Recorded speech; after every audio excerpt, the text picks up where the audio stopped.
just so I can link Here your you go. YouTube just in my channel or whatever. Oh yeah, you can. Yeah. Oh, on your channel. I'm not sure. We're live now. Anyway, No, not that one. I'll just send your YouTube link, your channel link, just so people publicly they can join the channel now. They can join the chat. Sorry. They can. Yeah. The link is in the description. Okay. So yeah, everyone, welcome. pDAI has been roaring, obviously. So we're live now. So what's happening with pMaker? We're going to look at that. We're going to look at where we're headed. Pulsechain Maker, it's dead or not dead.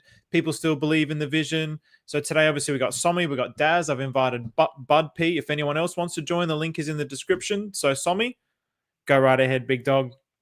Welcoming you, friends. Let's check it out. It's all working out here. Okay, so where are we right now? We have had 7 green weeks in a row for Bitcoin. These are the weekly charts. So we knew at some point it's going to be a bit schizo, a bit jittery. The party was going to stop soon.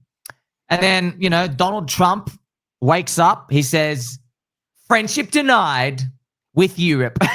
He just pushes the button, 50% tariff threats, and then we have a bit of a skitsy action. Now, we knew all of this is coming. We know that's all like retailer-led stuff. We're here for the bigger vision. We're here because we're here to play the whole cycle. We know we are climbing the wall of worry, friends, just to let you know. A bull market is where you are constantly climbing the wall of worry. Are you worried right now? Probably yes. Most people are. They're like, oh, did I miss a top? Is it ever going to happen? That's good. This is actually what you want. So we're all climbing the wall of worry. This is beautiful. It's everything we want to see. Ethereum is still very low, right? But I've actually got some big news, all right? So we've got Trump and all this stuff. That's not the real big news. The big news is the flash PMI has come out with a whopping giant number. There's a green here, 52.3. Okay, so PMI, friends, is manufacturing PMI. They do a survey of all the manufacturers in America, and it's a very good indicator, forward-looking indicator for business and optimism all around the world and America and everything. Okay, so this thing is very cyclical. Yep. So this thing is very cyclical, and the crypto cycles correlate with them over time. Okay, correlate over time. So where we are right now, we've had 30 red months in a row. Getting wrecked, literally wrecked. Okay, it's never been this bad. If you look at what it used to do in the previous cycles, it did 10 months, it did 12 months in the previous cycle before that, and then 6 months in the red. We are now we had 30 months. So finally, we are waiting, and we just got it right.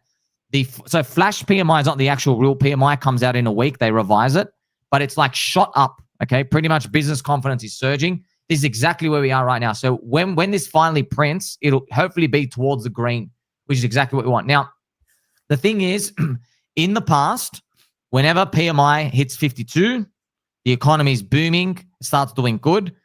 The crypto cycle is over between short end 10 months, long end 18 months. Okay? If you do, and what I mean by over is where the top is. All right? Where the top is. So if you do 10 months, I guess, from today, you get about March 2026. If you do 18 months, you get December 2026. Okay, so I'm not saying we're definitely going to run into 2026. I don't know. But I think that's some important context just to keep that in the back of our mind, because ultimately where I think we're going is I'm just going to show you the total crypto industry, right, as a whole. Because this is all going to tie into pDAI, Pulsechain, and everything out here. So we are right now worth about 3 trillion, 3.3 trillion. I think we're growing to about 10 trillion. All right. So if you look at where 10 trillion would take us, stocks is about 150 in the top up here. You have gold at 20 trillion, bonds 200 trillion. So crypto is just too small. Okay. So I think we're going to grow up there. And if you remember, crypto, we don't just stop somewhere and go, oh, we're at fair value now, let's go down. Everyone gets excited, leverage, FOMO, greed, all of it comes up because no one stops the rally, right? In the stock market, they hike rates to stop stuff. In crypto, if we just go silly forever until we just basically fall over each other and die. Now, so I just wanted to give that some context because now let's move on to, let's bring on the juice. Let's look at that stupid pDAI, which we're not going to talk about right now. Stop buying that stupid pDAI. Stupid. So here is the pDAI chart, okay? We have a pDAI chart now. It can go up or down. Some nice things about it. It's gone to zero twice, okay, which is very interesting, isn't it, friends? Like the thing's gone to zero twice, and we're still here. So if you just draw a trajectory over time, and of course, past performance doesn't indicate future. You get it, right? But if you just draw a trajectory, it does move us through 2026. Okay, unless somehow we do the most up-only turbo nuclear run like this, which I hope happens. Okay, but what I wanted to do is just set up expectations because a lot of things have happened. We've broken out of channels. It's been very, very rough. Okay, it has been rough, but a lot of things we've been dealing with as well. You know, no one's ever seen before. So I know, friends, it's very rough. Like I was waking up in the mornings. I was telling everybody, I told you, right? Everyone knows I don't do poo-poos in the morning. Okay, I'm a no poo-poo in the morning type of guy. When I was waking up to Maria calling me an insider, I'm like, oh crap, I thought you were the insider. When I was waking up to that, and then Richard fudding, I was literally, I'm not joking. I wake up at 3 a.m. I see your messages. I start doing nervous poo-poos. I was doing poo-poos every 30 minutes. This made no sense. I just couldn't believe what I was seeing. Okay, so my body had like an actual shock. And thinking about this, man, I've been in markets over 10 years. I didn't even get shocked at zombie virus. Do you know that? I did not get this. I was waking up like, world's over, is it? But for this, but because we'd never seen anything like this before. There's no chart for this, right? So, but here's the thing, right? There's a silver lining for all of these. I know something else about markets. When you haven't seen something before, if the thing does not die, it is extremely lucrative. It's a home run on the upside most of the times. Okay. The problem is you've never seen it before, so you don't know what's going on.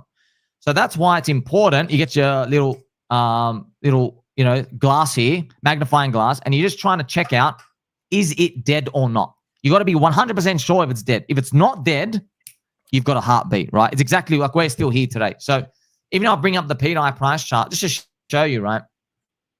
Look what happened when they gave us the obituary, right? I'm going to actually go down even on this 12-hour. There were KOLs, okay? Let's not even talk about when Caddy committed homicide here on us. I'm talking to you about this.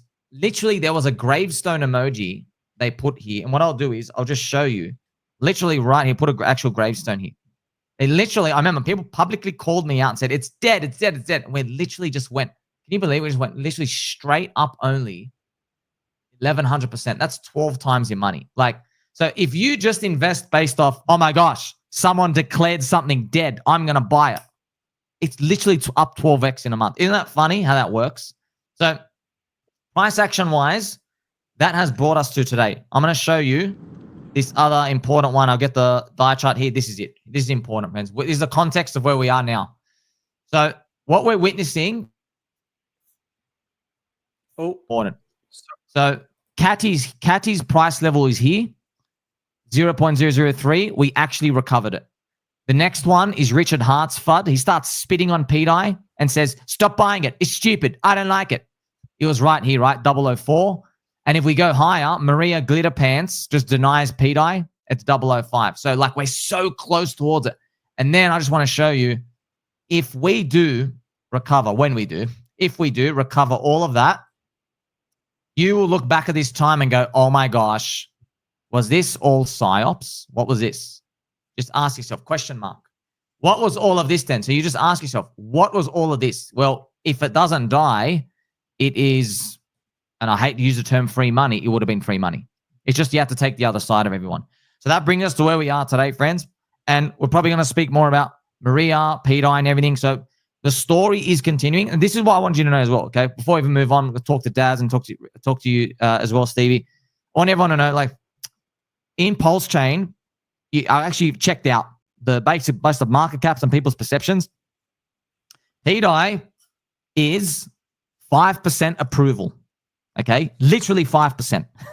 So think about this. Okay, so Pulsechain, the chain has 1% approval, 1% popularity for all of crypto. They all think we're scam retardios. We all got scammed. We're a cult. Okay, and they don't want to be here. 1% approval, and then this cult has only a 5% approval of this. So it's a cult within a cult. It is like the contrarian thing to be this. Now, it all makes sense, right? That's why the price of pDAI, it's like whatever. It's like 350x to $1, okay? You can see all of these vibes, they are reflected in the price. Because if we had more popularity, the price would be higher. People would adjust it better. So that's why my job, okay, I don't know if pDAI is going to go to $1, friends. I don't know. I hope it does. Of course, I want Bitcoin to go to 13 million, just like Michael Saylor says. But I'm telling you, okay, when you look at this, if you do the work, and by the way, you don't have to do much. You're just watching Stevie's channel. You check out Daz's Twitter. You check out my Twitter, my YouTube, highest value content in crypto, okay? We're just presenting all this stuff out here. And look, not everything gets correct. Not everything has the perfect interpretation, but it's not meant to be about that. It's so simple. Everybody says it's dead. I say it's alive, okay? So if you had the slightest inkling that this thing is not dead, you have an extremely cheap price because everybody says it's dead. Because what does dead mean? Dead means zero, no value, right? So that's what I'm here to show you. So whenever you see Maria comes back, new playlist, we discover new things, Vietnamese kid with his scam long dongs coming back with a vengeance. When you see these, okay, you don't have to know like, hey, is it bullish or is it bearish? It's too hard. Trust me, a lot of it's really hard. All you got to know is you go, wait a minute. This just adds higher probability that this thing is still alive. That's it. It's as simple as that. It's like friends, literally when you know, in movies, when they cut to like, let's say there's the end of the first series of a movie. And at the end, you think the bad guy's dead, right? And then what does the director do? He'll show you like the bad guy's hands twitching, you know, and that's it. That's all you need to know. You go, oh, the bad guy's coming back in the next series. You see what I mean? You don't have to know the bad guy. How does he feel? Did he poop his pants? Does he miss his wife? Did he even have a wife? You know what I mean? You don't need to know all those details. That's why with markets, you can buy and sell stuff, and we're trading mindshare as well. That's why this is very, very unique. The best part is as well, man, like no one knows how to bridge into Pulsechain. No one gives a shit about us.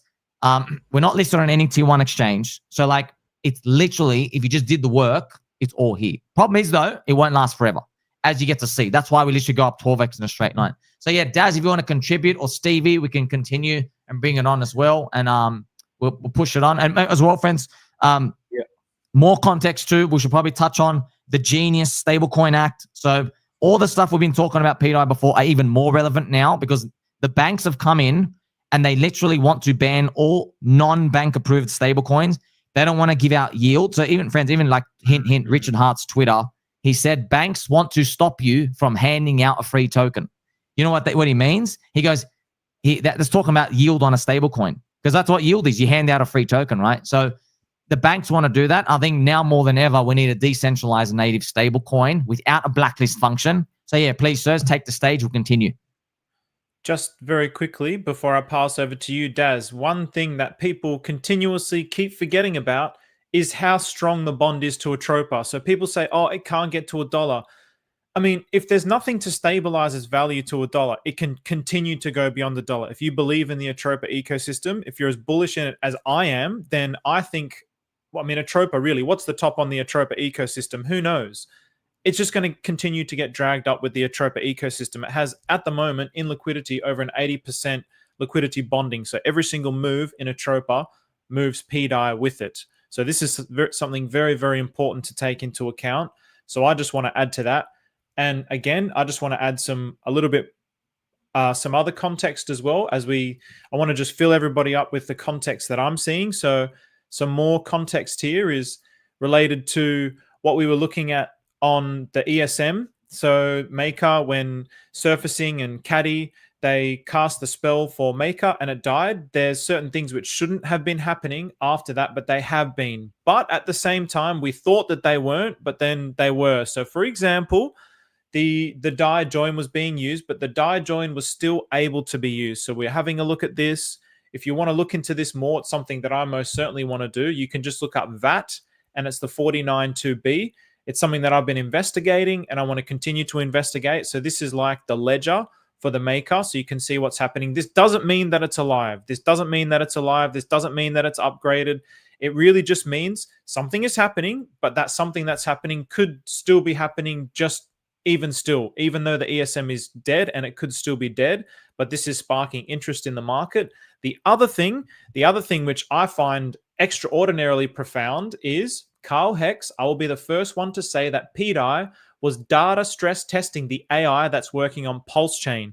The last rug pull by Caddy was a data stress test. We are truly building a sentient trading AI on Pulsechain that is going to eventually keep pDAI at a peg 1-to-1. This, type of information is bubbling up more and more on Pulsechain. So when I'm talking about Pulsechain has the greatest technology in all of cryptocurrency, these are the types of things that I'm talking about. Where else in all of cryptocurrency is this happening? Whether it's true or not, but I'm seeing the signs. I'm seeing all the signs emerging that it is true. My whole being resonates with that message. So I believe it to be true, but time is only going to tell. So those are the things that I wanted to add to the conversation. Daz, let's hand over to you. Yes, as well, before we continue, so guys, I love that you put that message from Carl. Do you see how he talks about AI, friends? So I'm getting goosebumps now. You want to know why? If you go back and listen to Andreas Antonopoulos speak about Bitcoin early days, remember Bitcoin, there was nothing to compare it to. We had nothing to lean on. There was no references, nothing. They had to use stuff like they say Bitcoin is a platypus. It's like not meant to exist. Or like Bitcoin's a honey badger. We literally had no description. Now we say, oh, Bitcoin's a store of value, digital internet Ponzi. You say that on the top of your tongue, okay? Because you don't have no terms to talk about. So Carl is like seeing this liquidity web with Atropa and maybe this buy and burn mechanism and this MakerDAO and this DAI join. Honestly, friends, we've never seen anything like this before. So when you see people just trying to grab words out there in the universe and try to throw them in, this is for me. Okay, you can sell and leave, I don't care. But for me, it just increases the chance that I am holding a first cycle unicorn. Because a unicorn, you've never seen it before. It's not meant to exist. So we have no reference. You're like, oh, it's like a Luna, or it's like a Bitcoin, or it's like this. It's actually like nothing. It's just our brains. We have no way to compute it. It's kind of funny as well. When people have like UFO abduction stories, their brains, when they see them, they're like, I don't even know what I'm looking at. My brain doesn't even know what reference to put. Am I looking at a bug? Am I looking at this or that? So that's funny. So I read about all this stuff I hear. So I'm used to this, but even when you do see it, like it's happening right now, you're still a bit blank when it comes to these. So that once again, friends, that's why I know if you're at home, you're like, man, I want to know the answer. I mean, like, we'll join the club. None of us know the answer. But what I can tell you this is every single person, you go to talk to them. Hey, why were you in Ethereum early? Why were you in Bitcoin early? Why were you in XRP early? Why were you in Doge early? They're like, I don't know, man. I don't know. I just held. But if you go back and like read the articles, they're like, I don't know what's going on. That's why the people sell. So people who hold, they're like, I don't know. I just don't want to sell down here. I'll come back later. They win. Okay. The people who lose, they look at it. They can't figure it out. And they go, I'm not comfortable with this uncertainty. So I leave. Okay. They're the ones who lose. So that's why I'm just showing you. This is what I'm doing, friends. Like you can sell, you can leave. I don't care. I'm looking at all this stuff. I've got no idea what the hell's going on. DAI join, DAI unjoin, new MakerDAO, caddy comes, dump, like just so many things going on. And I'm like, man, just so many question marks. The retailer wants to just say, I don't get it. I click out. It doesn't feel good. And I know that's not how you win. How you win is you go, it's more, remember, you got to think like a professional. It goes, okay, wait, everybody's saying it's dead. This has a heartbeat. That's how you look at it, right? I mean, like the market's literally, if you look at the pDAI price chart right now, it's giving a 0.3% chance of a dollar payout. 0.3%. So like if you just do more research, if your odds of it surviving is just 10%, literally 10, right? Then you're saying is 30x undervalued. Just 10% chance, which is not even like a coin flip. You know what I mean? So, but that's a beautiful part. Deep value, contrarian. Look, like I said, that's how we started this. So, Carl, we don't even know what words to use. Is it AI, liquidity web, Richard Hart, bonding? There's a witch, up and down. Like just, you know what I mean? I know it's erratic, but this increases the probability on the right hand or on the right path. So yeah, I'd like to take it. You can take the stage now, sir. So I just wanted to add that in. Dazza, the people are calling for you. Well, I don't know about that. Probably one or two people. But no, I hope you guys all well out there and enjoying the ride lately. It's been very, very exciting and a lot of cooking that has been happening. I did say you need to, hold your bags and move things around in Atropa, because that's how your bags go up, and that's what Marie wants you to do. So Maria said one comment in one of her videos, I think it was about 4 months ago, by the end of it, you should at least have a few million in P stables if you move things around. So well, that's what she meant. So there's always opportunity to move things and make your bags higher and higher. So that's what you're seeing with pDAI. That's what you're seeing with T-bill and Fed. They are quite bullish at the moment, especially with the burn that's happened today. But we'll talk about that later on. But yeah, I've not really spoken much lately. I got a lot of hate in a certain group. I got banned from a certain group, the main pDAI chat. But no, that's fine. These things happen. But I'm here now. I still sharing information in my own chat, in my own pDAI chat. It's the UK chat. And then you got some Aussies and Americans in there as well. So anyone's welcome. It's a bit more quieter and calmer in there. And so if you like a quiet vibe and, and also I'm in the research chat as well with quite a lot of people. And we do a lot of research and trying to look into things. And there's a lot of interesting things happening on the blockchain. And I get information from here, there, and everywhere from people. And I think I was having a conversation with Sommi before I went on this, and I got some information, which I will share a little bit. But basically, I know someone who knows someone that works in the banking sector, and they know a guy who's a billionaire has invested into pDAI, and he recently met. They met tonight basically, and he basically knows the lawyers that work for the same firm as Richard Hart uses. He's got really good close connections there, and also Donald Trump uses the same lawyers. Apparently, Richard It's was Queen Emmanuel, Quinn, that one. Yeah. So they were actually asking about Richard apparently was asking about the stablecoin and the laws under it, and what would Trump think about it, about pDAI. He didn't actually say pDAI, but he said stablecoin like it. He was asking questions because Richard normally asks them kind of questions before he does something. He wants to know the law behind it and etc. Apparently he was asking questions about it as well.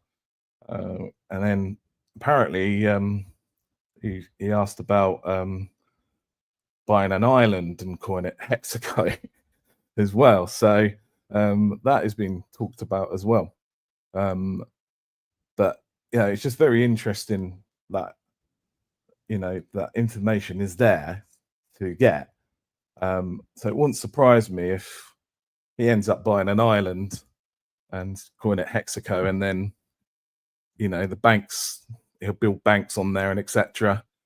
And you can live there, or you can get a citizenship there, and then you can do everything tax-free. Imagine that. I won't say too much more about it because there's lots of stuff I was told, but that's some of the gist of it. But can we also say, Daz, with that? So, friends, what you've heard, right? The thing is, I've heard a lot of these things in other coins and everything before, and you'll be. This is the thing, right? No one believes you. Yeah, no one. It doesn't matter. It doesn't matter what you say. Doesn't even matter what occurs, what facts are. What they will believe is the price. So all of these, I hear stuff like that. I'll go, cool. Like, okay, that means like I continue to hold and believe. All right, but other people who aren't in, trust me, like it's funny. Like if the price just goes up. Like Donald Trump can come out and say, if you buy this coin, we'll literally shoot you dead in the streets. I promise you, if the price is going up, people will buy it. Okay. It's, I don't know what it is, man. Just the green candle, it's an emotional reaction. It's nothing to do with logic. So Right now, you're using your logical brain. You're like, oh, I'm holding, I'm believing. You know, it's a bit of controversy in terms of, you know, climbing the wall of worry and everything out here. But as we move on and you discover higher prices, you got to think about this. So everything Daz said, right? Think about this. Everyone, forget everybody outside Pulsechain. Everyone in Pulsechain, they outnumber. So the pDAI haters outnumber pDAI holders like 20 to 1. All right. It's literally 5, because you check out, pDAI's only got like 5 or 10% of the market cap to Pulsechain core coins. So it's literally 10 to 1, 20 to 1. Okay. So there's only one guy. There's only one thing that could literally flip that on its head. And I wonder what it would do to people if Richard's public Twitter took a neutral stance on pDAI. So then, you know, people aren't even thinking for themselves, right? So the guy who called it stupid said, it's a stupid, stupid coin. Don't look at it. Don't look at it. I'm going to tweet about it 33 times in 1 month. So just imagine what would happen if he just quoted, oh, Pulsechain's up, PulseX is up.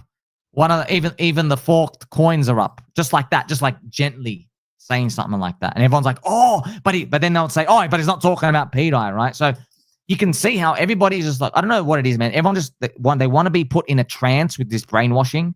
And I know because we're in a cult community, right? Trying to become a world religion, right? And we're all in this together. We all still get trapped by it because it's easy to just go on autopilot. But if you keep going on autopilot, there's no opportunity, okay? Yeah, there are risks with everything, but you're going to miss everything, right? So the good thing is, though, like even if you're in our Pulsechain, we are like so contrarian compared to the rest of crypto, you're going to do well as well. We just find this so fascinating that like you would think Richard streaming buy the dips, you know, do your own research stuff and like avoid this and avoid that and like, you know, and all of it just goes out the window. Okay, that's what we're actually most fascinated about. And you notice a theme. A lot of new people don't have that from 2020. So they just have this fresh perspective, which might explain why the new people are the ones buying the dips. And then we might, you never know, man, we might see a FOMO run. If pDAI goes from 1 to 10 cent, we might have like every single person back in. And then there might be like another big giant FUD event just to get them out, you know? So, but you don't have to worry about that. That's why I even made a tweet. I meant in one of my Telegram messages. I go, guys, like, you have to assume I'm not in. You have to assume I've sold everything because you have to think for yourself. I know it's tough, trust me. Because even when Uncle Bobby Lucas sold a third of his Bitcoin, I did not like watching that message. I'm like, oh shit. Like, I hope it's not over now because he actually sold a bit, right? So I know it's hard, but I can promise you one thing. When you're long during this schizo, depression, fear, right? You don't have to worry about the anxiety part as much as everybody else because you're like, you get to buy low, right? Think about people buying Bitcoin at 110,000 now. You know what I mean? If they were buying during the fear at $20,000 in 2022, they don't have to worry about, oh crap, is Michael Saylor doing too much leverage or not? So right now we are still in that fear depression zone. That's the most beautiful part. So Daz, thank you for sharing that information and stuff out here because I don't hear this on other channels, dude. We don't hear anything. You hear rumors and bullshit. And by the way, their prices are expensive anyway. Like this is like literally, it's free alpha edge, man. You know, so.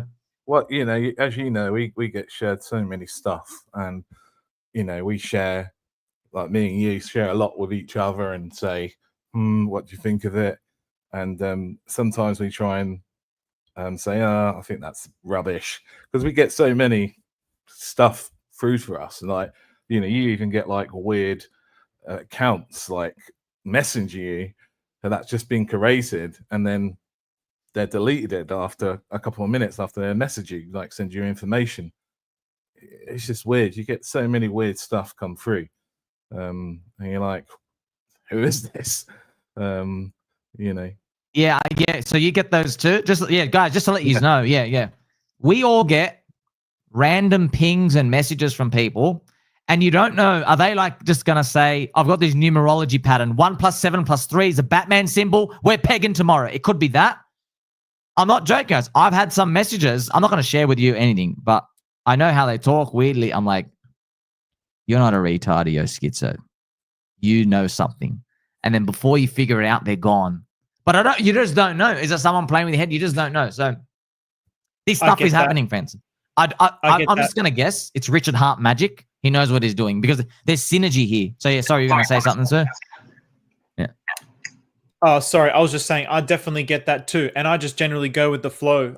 Before we continue on, Big Banana, you're here, and Bud P, you're here as well. You've been requested, Bud, but we'll just have to say a quick hello to Big Banana because he's been in here for a while. So what's going on, Big Banana? Hey boys, how you going? My voice is a bit fucked. But I mean, I've been going all right. You might hear my cats. I'm about to feed them. They might make another cameo. But I've been all right. You know, Sommi, it's funny. Your you know, the psychology of buying high is so true. I've been telling a friend of mine about pDAI for a year, and every time we talk about it, he goes, "Oh yeah, I'm watching it."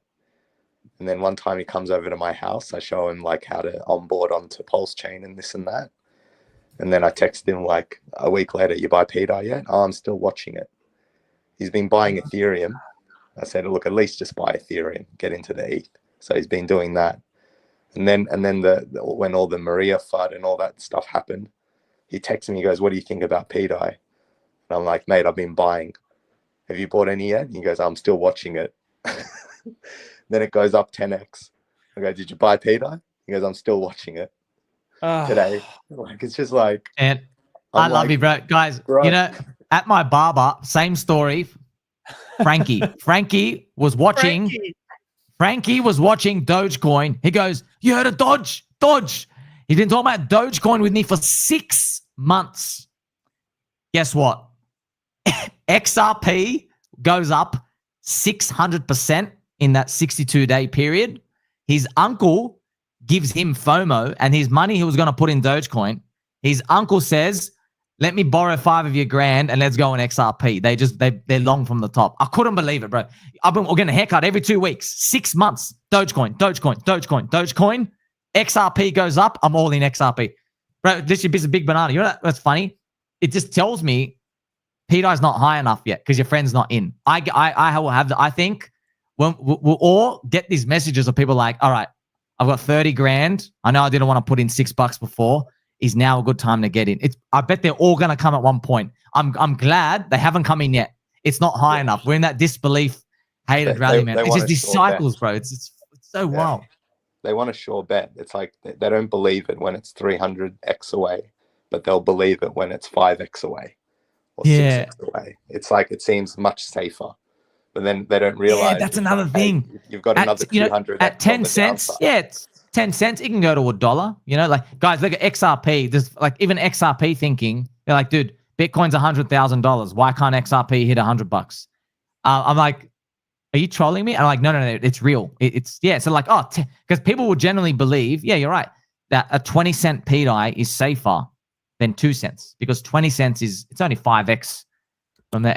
Yeah. But the thing is, when we go through these dips and crashes like now, there is actually something to believe in. Like, we have a product market fit if this works out that nobody else has. It's like, okay, why don't you sell one that's down 80%? Yeah, well, there's no other stable coin out there in crypto that doesn't have like a blacklist function and is going to be made illegal and stuff out here that we actually need. All these other ones are basically just, they're giving in to the banks and everything out here, or they're just going to probably disable them. So man, like if this works out, look at this magical story. We're like, we hold this thing. We thought we needed it. We know we did. And then as we progress the story, I call it the evil genius, a stablecoin act comes, and they want to ban stablecoins to do all this other stuff and rotate everything into Tether. I guess this is just like what Dogecoin unicorn winners felt like, because, well, you know, the Dogecoin millionaire pro, he just bought Doge. He believes in it. Yeah. We have a zombie virus. Elon Musk gets bored, goes on Twitter, changes to the Bitcoin logo, likes Dogecoin, changes to the Dogecoin logo, adopts Dogecoin. Think about that, man. Like, that's how he made his, like, you know, he turned 20 grand into 4 million. Like you never could see that coming. But the only way for you to benefit is for you to just buy and believe. You did not know the story was coming. That's why it could happen for us. Like Daz just said the story. What if Richard is actually asking about Hexico? What if he is actually asking about, hey, would you ban kind of this thing with a stable coin? Is it the word stable coin? What actually is a stable coin? You know, that's probably something Richard's going to be asking. What's a stable coin? Define the word. Because pDAI, if this funny part, man, you know how smart Richard is? He'll call it not a stable coin. He'll just make another word for it. Call it like token or like a dollar token. You know what I mean? Just like not use the word stable coin. So But this is the best part, man. Like, you don't have to worry about that when you're buying low. You got to worry about that when Frankie's asking about us at 10 cents. Hey, it's 10 cents. Can I go 10x? So yeah, welcome as well, Mr. Bud, as well. Yes. Very nice to see you, sir. Yes, I'd like to hand over to Bud now because, Bud, I just released the clip again from our chat a long time ago. This is something that you were talking about on the channel maybe a few months ago, the Genius Act, and now it's really in the mainstream media. So, yeah, how are you, Bud? Yeah, I'm doing well. How are you guys this evening? Energy's high, man. Energy's high. I think everybody's feeling good. Yeah, there's a lot to be positive about. You know, the macro environment right now with the long end of the Japanese bonds, and even like the US 30 years starting to rise. And the bond market is telling the United States government that it doesn't have a lot of confidence in this big, beautiful bill. And, you know, you see that. You see Europe potentially going to war with Russia. Europe's getting close to a collapse. You're going to see capital flight, and it's going to come to really the only place where a foreign sovereign can store value and not have it stripped. Like, this has been like my main point the whole time is the low deal title. When you have a decentralized blockchain where you can put an asset and no government, because of the ruling from Judge Amon saying that Pulsechain lives outside of the purview of the SEC, so no government, no central party will be able to blacklist your wallet. Now, if you participate in Pulsechain, and it's the only blockchain that has this standing, all of your assets will be yours. And that's natural law, man. That's given to us by God, right? Life, liberty, property. And, you know, Thomas Jefferson plagiarized that in the founding documents of my country when he changed it to life, liberty, and the pursuit of happiness. But, you know, these aren't rights given to you by man. These are rights given to you by God. Nobody should have the right to steal your stuff from you. So, fortunately for us, we're in a place and we're participating in what is the natural order of this world. And I'm proud to be a part of it. You know, that story really hits with me because in my family history, my great-grandfather was in Eastern Europe, quite a wealthy man. And when the communists took over, they dragged him out and they executed him in front of my grandfather. My grandfather became an orphan at 10 years old. So the communists took all of our family wealth and it was gone. It was completely gone. And then it was redistributed to everyone else. And it wasn't even redistributed. It was just redistributed amongst a small faction of communists that enriched themselves. And then the rest of the society just crumbled over the next 50 years. And, you know, it feels like we're at a kind of similar tipping point. You know, the Bretton Woods agreements that were made after World War II established a whole new world economic order that we've been living by for the last 60 years. And it seems that things are coming to a head. So the question is okay, when the boogeyman comes for your wealth, how do you protect yourself? I think pDAI is that answer. So can we show one thing, friends? Let's show this chart, Stevie. I want everyone to see 4 years ago, everything we're talking about today. Okay, this is Pulsechain sacrifice here. So while we're all talking about dog coins and Hex and Elon Musk, you know, and Diamond Hands and GameStop, Richard Hart is literally thinking about this pDAI, PWBTC for now. Like, I can't tell his friends in crypto, like one crypto year is worth 4 years, okay, in the real world.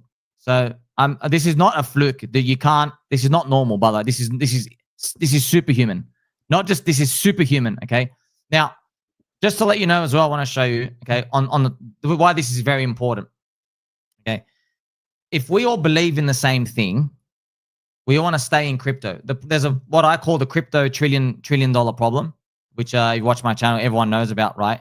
Crypto's $1 trillion problem is, what do you do in a bear market? In a bear market, everyone leaves, yeah? So I even have it here on my PMI chart, right? Up here, there's two forces in crypto that we follow. One, Bitcoin follows global M2, and then two altcoins and Ethereum follow the business cycle. Now, this is where it gets interesting.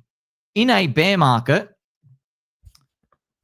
global liquidity goes up still because the government is like, oh, crap, businesses' confidence is going down. They're raising rates. We've got to keep printing. So what they end up doing is they print money and people like toggle between Bitcoin and stablecoins, USD, right? US dollar dominance. So I'm just saying big if, maybe, if pDAI really does, if we do take it to the promised land, Richard Hart literally has like this problem solved. He now has a full-on ecosystem. It's got the world reserve currency stablecoin backed, okay, which would sit there. And now you no longer have to worry about, oh, I really believe in crypto, but in a bear market, I want to leave and just go away forever, because that's what everybody does.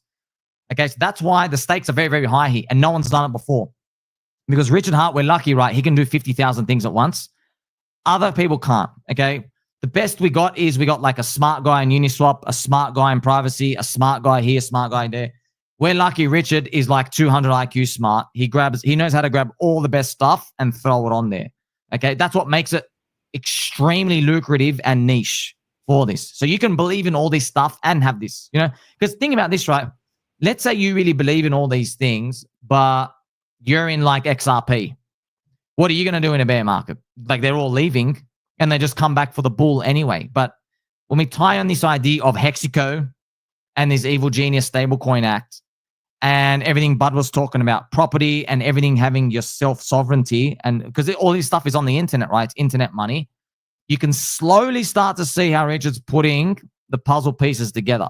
The thing is, there's just one missing piece, which, friends, he has a scam, the risk diode, where he's like, I don't want to talk about scams because I send people to the scams. Well, he also has a non-believer Jeet diode as well, because he's like, well, I'm putting the pieces of the puzzle together. If I come out on my Twitter and I say pDAI is going to $1 and you should buy it because I like it, he will probably get all the non-believers in, which he definitely doesn't want to get. That's what we're taking the punt on. All of us are taking this punt.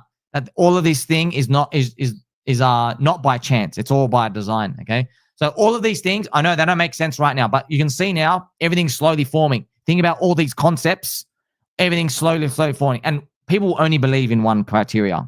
Send the price up to 5 cents or 10 cents. Now they start to believe. Okay. So remember, there's a bigger goal here. You got to think about not from our perspective, Richard's perspective. If you want a country and self-sovereignty and you want a stable coin without a blacklist function, you want something that the government can't turn off, that doesn't have any power to be able to turn it off. And you want people not to treat you like a gambling casino, but to have somewhere to stay, I guess, and earn yield. That would be the dream. Also, everybody's got like a credit card or debit card. Wouldn't it be nice if your stable coin, let's say it was pDAI, okay, linked to one of these cards that you could just go out and spend in the real world? They're already doing them in crypto. They're coming in now. So, but we're so lucky all of this is happening in one area. Okay, you don't have to take 50,000 bets. So this thing is really, really big. That's why it's almost like everyone's in disbelief. They're like, okay, if all this is true, why is the price so low? Why is everything dog shit? Well, that's what markets do, man. It's just Richard doesn't say the right things to snake oil everybody else. You've seen the exchanges, we're gate kept everywhere. Exchanges don't want to list us. One exchange did list us, literally took our money and then asked for me to like delete all the public messages. I'm like, no, bro, I wouldn't have the public messages if you never took the money. You know what I mean? So like we're fighting all this stuff, and like all these influencers slowly, friends, they're like slowly realizing Richard Hart's not a scammer, but it's going to take the price to go up. We're monkeys at the end of the day. Okay. Price go up. That's it. You're good. It's kind of like you watch a football team and there's believers like, we're going to do really well. And then I and you, we don't watch that. We don't watch like, third division, Scottish Premier League or whatever, you know what I mean? And then like they finally make it to the grand final and we're like, oh, they really were good, And then the people who are the fans, they're like, we told you they were good. We told you. So the best part with markets is you can actually bet on the price. With everything else in life, you can't. So yeah, I'd like to take it out for anybody else want to contribute, sir. On this chain, you already have all of the working components for a financial system short of the dollar peg, right? I mean, you have a bond market, you've got a CD, you've got the underlying chain, you've got leverage. There's no reason to exit. And it's just a matter of time. When these stablecoin bills get passed in America and, you know, the more impoverished people get on universal basic income, that's how they're going to make everybody start using it. In order to receive your UBI, you're going to get a stable coin, and you're going to have all of your value stored. You're going to have these swap routers. You're going to be able to transact, and you're in a place where it's unconfiscatable, right? Like there's just nothing missing other than the store of value. But you know, we're only 2 years old and we don't want to build an unhealthy chart. So we need to build this chart now to about 10 cents, and then it'll probably rip back like maybe to 3, and then it will go, you know, the next run will probably, after the 10-cent run, it could get close to $1. You know, fortunately, we've had a lot of the speculators and a lot of the bad actors, they exited on the Maria FUD. And that was really fortunate. That was almost like that was a manipulated FUD event just to remove those people. You know, you're here, you're in the best place. All you have to do is let time pass, man, and just keep accumulating. Not real hard. I think it'll go to 3 cents, and I think you know, the people will dupe from there and cash out, and then it'll go back up, and then I don't think they will allow them back in. I think it'll go up to straight up to 10 cents or maybe 20 cents and keep going up. You know, I don't think they're gonna let them back in. There's no way. And on the macro Davey, side, guys. Zoom into this. Sorry, sirs. I want everyone just to see. Zoom into that, friends. There is one thing we can't deny right now. What I'm about to read for you is very possible. The final boss. Okay, so I think we're going to have a run, but there's still one last killer move. All right, and I have speculations here. Who's going to be the final boss? 99, a fake stablecoin.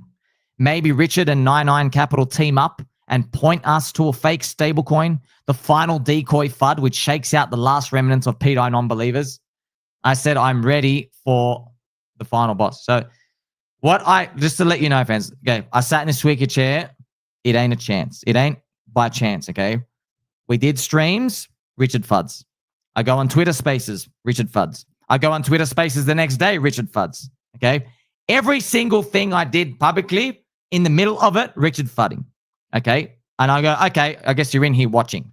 It's really trying to catch everybody by surprise, right? And I had my Telegram, someone named Richard Hart. As soon as he tweeted comes in, he actually named Richard Hart, and he says, I have tweeted, ... and then left or something, right? So there is one weak point we have, and I know what the weak point is. So now that I went through this, I get the game.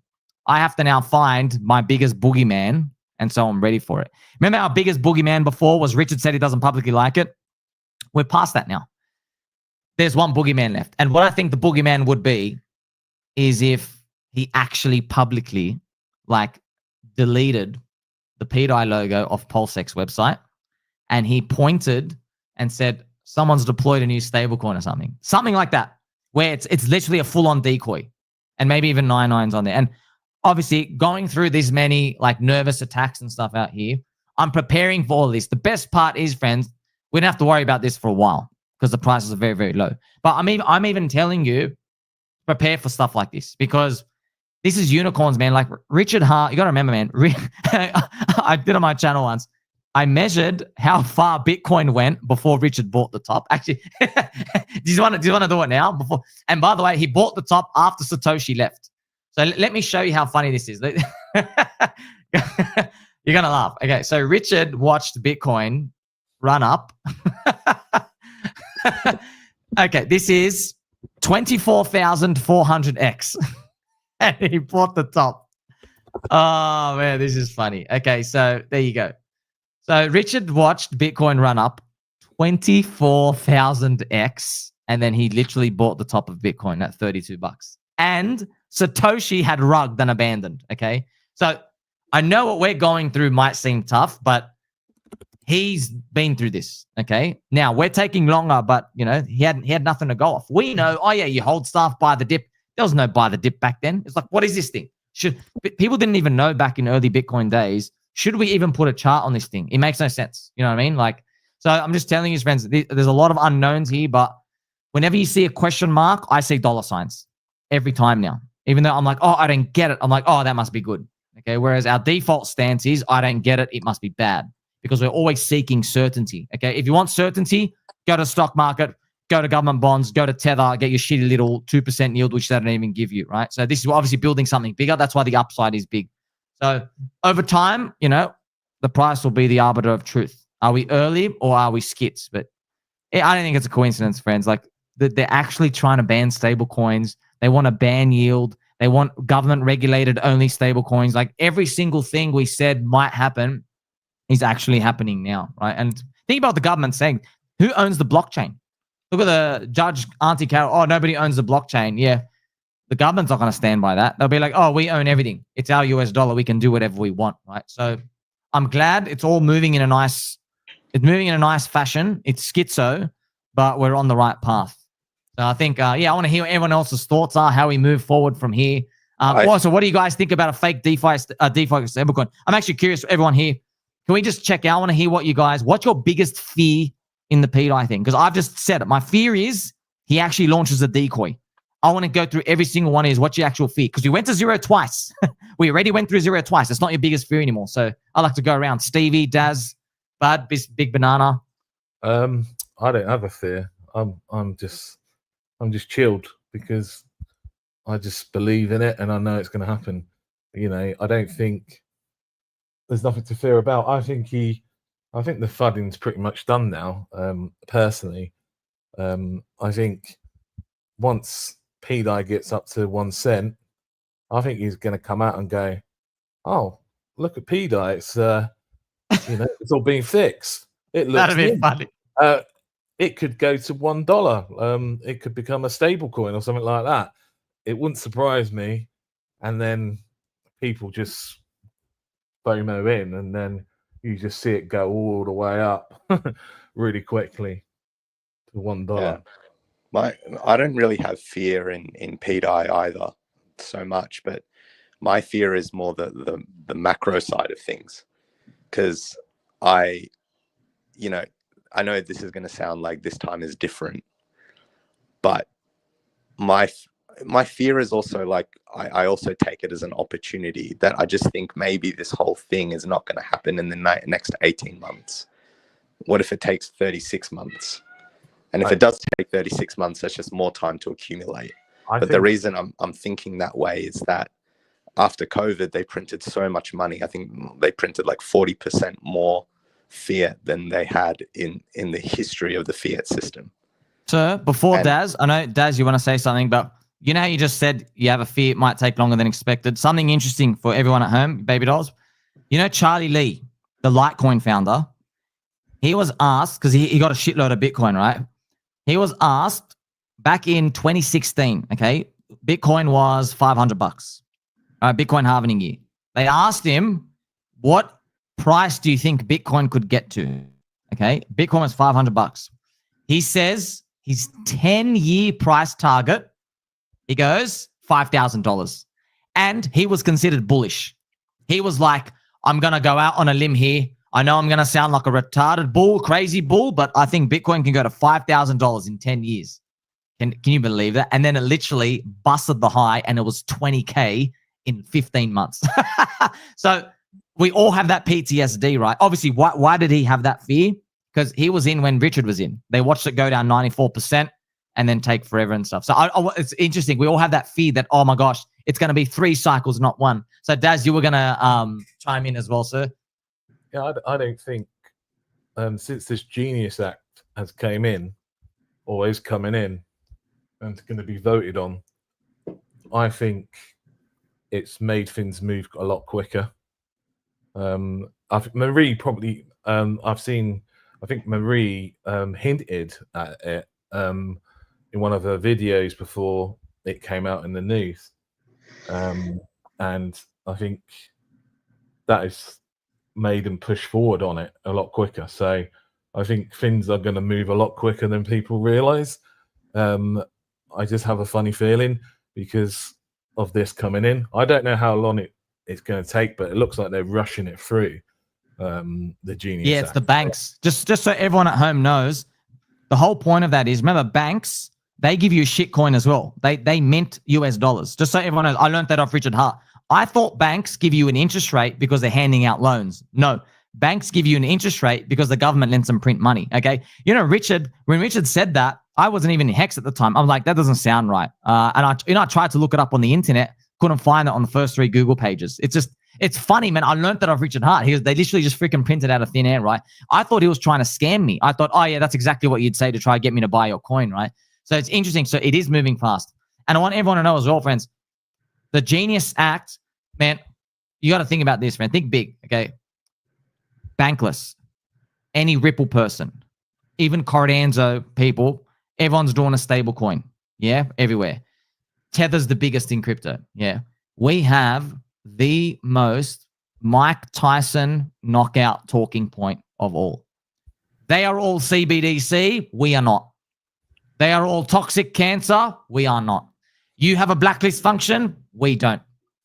Satoshi invented Bitcoin because the alternative, the US dollar, has a blacklist function, by the way. Literally, the whole industry exists because we wanted a currency without a blacklist function, Bitcoin.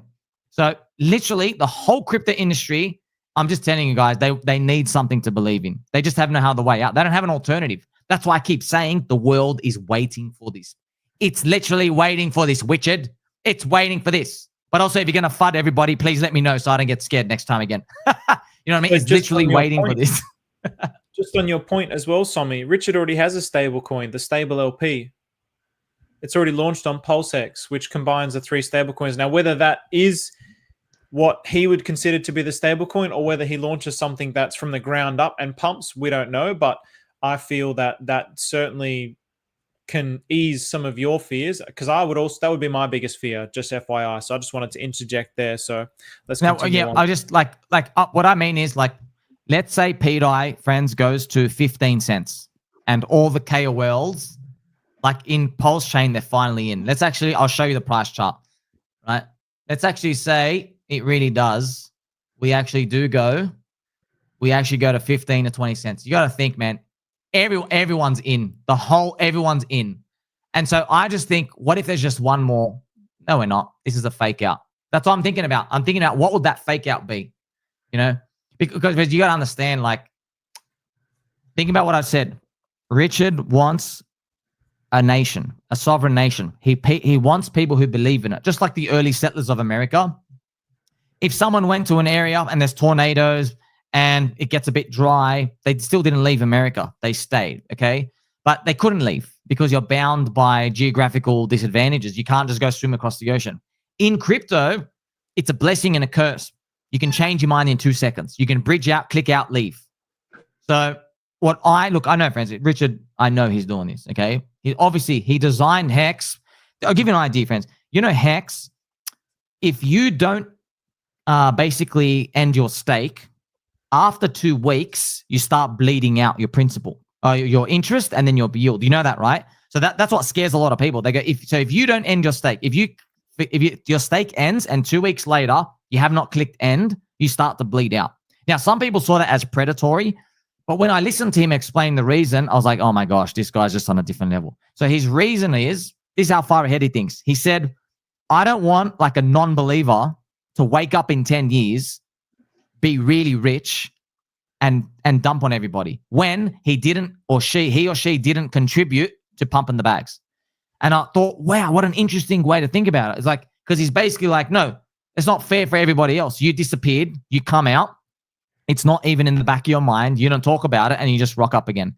So think about that. That guy he's got some tricks up his sleeve when it comes to game theory. You know, so that's why I'm just open to the fact that we don't have all the answers.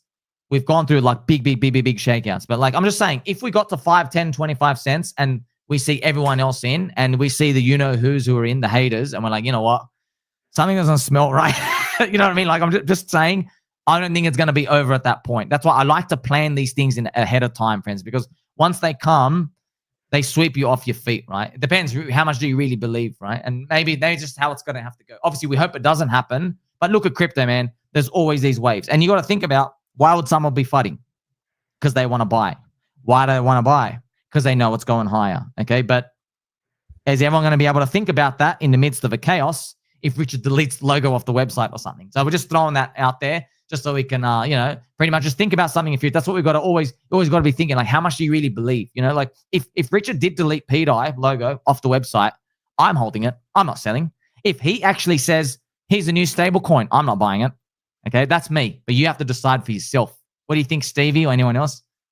So I would just say my biggest fear is that we grow too big, too fast, and we don't disseminate the message of the cypherpunk movement to the right people in the right amount of time. And the worst thing that could happen would be for the, just as you touched on, Sommi, the wrong people to be holding big bags and then have, like what happened to Bitcoin in 2017 when they did the CME's futures ETF. And that destroyed Bitcoin from 20K to 3.2, right? Or what about now, sir? What about who's holding all the Bitcoin now? MicroStrategy, turbo leverage. Like, that's what the danger with Bitcoin is. Most of your bid on Bitcoin, you're relying on MicroStrategy. It's leverage. Like, are they the right people? Stock owners? Like, it's, you know, we're getting down that path.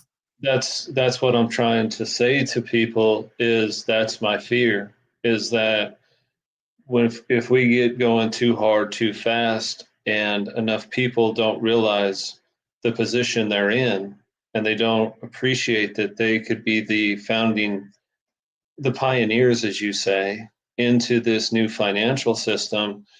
And when you start going up against people that are investment bankers, just trust that they're smarter than you, and they know how to pull more levers and to move you and cheat you out of your position. That's what happened to Bitcoin. Everybody took a little profit, right? And now that it's held by the exact people that it wasn't supposed to be held by. So we're trying, you know, I've been pretty consistent with what I've said, in the fact that I'm trying to make people understand that, man, you're here, you're in the spot. You don't have to leave. This is it. We're just watching it be built. Do not cheat yourself. If you just continue to DCA now, all the way up, right, you're going to have generational wealth. And the only way that you screw up your family's future is because you got greedy in a moment. You know, waves and dips come and go. Like, all I did through the last dip was continue to leave my LP in place.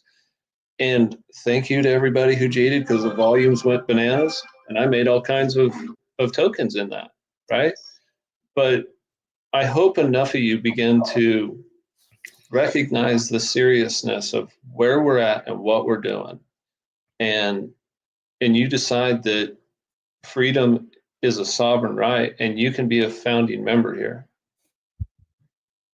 You know, I wonder if the greater society actually values freedom anymore, because like Bitcoin was born after the Occupy Wall Street movement, and for like, you know, 6 months, the public zeitgeist started to go towards this like 1%, you know, the wealthy, this and that. And I actually think like since then, I think there's been like social engineering programs that just kind of forced people's minds to go to other things like puberty blockers and all these social justice things to distract away from that actual real scenario. And even after COVID, you know, like Hex was born with COVID, you know, it pumped after COVID, after they printed all that money. But it seems like everyone's mindset hasn't been about financial freedom or anything like that, like it was in 2011 or 2012. This, you know, the fuck you money, you know, attitude. It's become more like, I'm waiting for my pump so I don't have to deal with this world anymore. And so I'm actually wondering how many people actually do hold that cypherpunk mentality that maybe was a bit more popular in 2010, and maybe it's been beaten out of the zeitgeist, you know, over the last 10 to 12 years by the powers that be through different social engineering schemes. They're definitely on Ethereum now. Those cypherpunks that everyone knows, definitely still on ETH. Hopefully Pulsechain as well. We do all share that. Also, so for everyone to know with these concepts, just so you guys know, like Facebook, for example, in 2013, they did this experiment on 600,000 people, and you're not allowed to know if your name was on the list. So they picked out 600,000 people and they manipulated their social timeline. And what they found was, this is insane, okay? So they had 3 groups.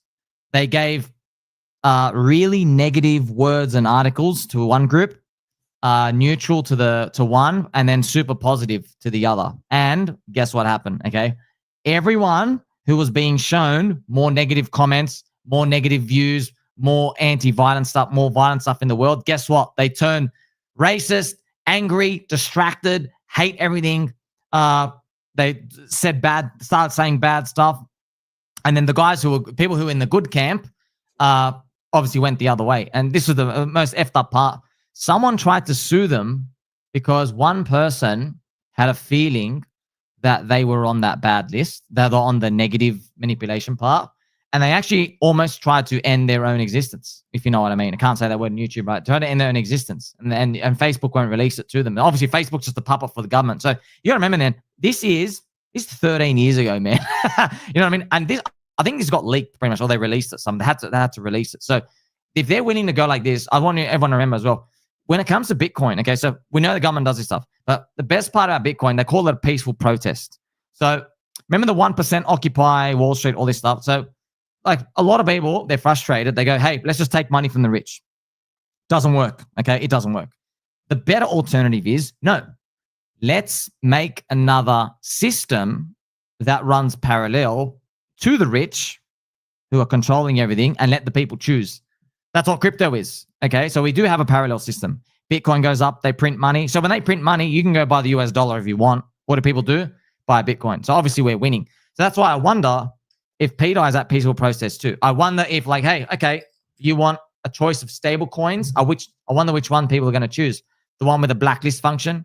You know, friends, like in the past 2 months, they've frozen like $40 million worth of people's money. No court case, don't know who they are, random addresses, there you go, gone. And by the way, it is true, with Ethereum DAI, estrogen DAI, USDC can literally terminate it in a second. They have 40% of the collateral. They can literally just blacklist that whole address. There you go. They can't do anything. So do we want to live in that world? Well, let the people choose. I wonder if Richard's going to let people choose, okay? I wonder if this one's going to give you yield naturally. They can't shut off, okay? Which is going to have all these other cool things. I'm sure Richard's he's got plans and stuff for it over there, right? More than just what the strategy out there is, which is literally collect everyone's US dollars, go buy government treasuries, dump the yield for yourself. Because that's what all of them do, right? So it's just amazing, man, that we actually have a stablecoin super cycle coming out. Yeah, it's beautiful. It's actually literally all happening live in real time now. So I hope we all do have a happy ending as we continue. I think that PMI is an important factor. Sommi, I think like ever since you started covering it, I've been having a look at how that PMI relates to the industry that I've been working in. You know, I work in film and advertising, and every time the PMI spiked, that was my busiest period. And then in the last, even in films, that's crazy. All industries. You got to think about it like it's the highest risk investment. You know what I mean? It's like a meme coin. So if the I think if the appetite is there for risk, then people will spend. And I had a look at, you know, the PMI's been dog shit for the last 24 months. For the last 2 years, like my earning my earnings have gone down by like 75%.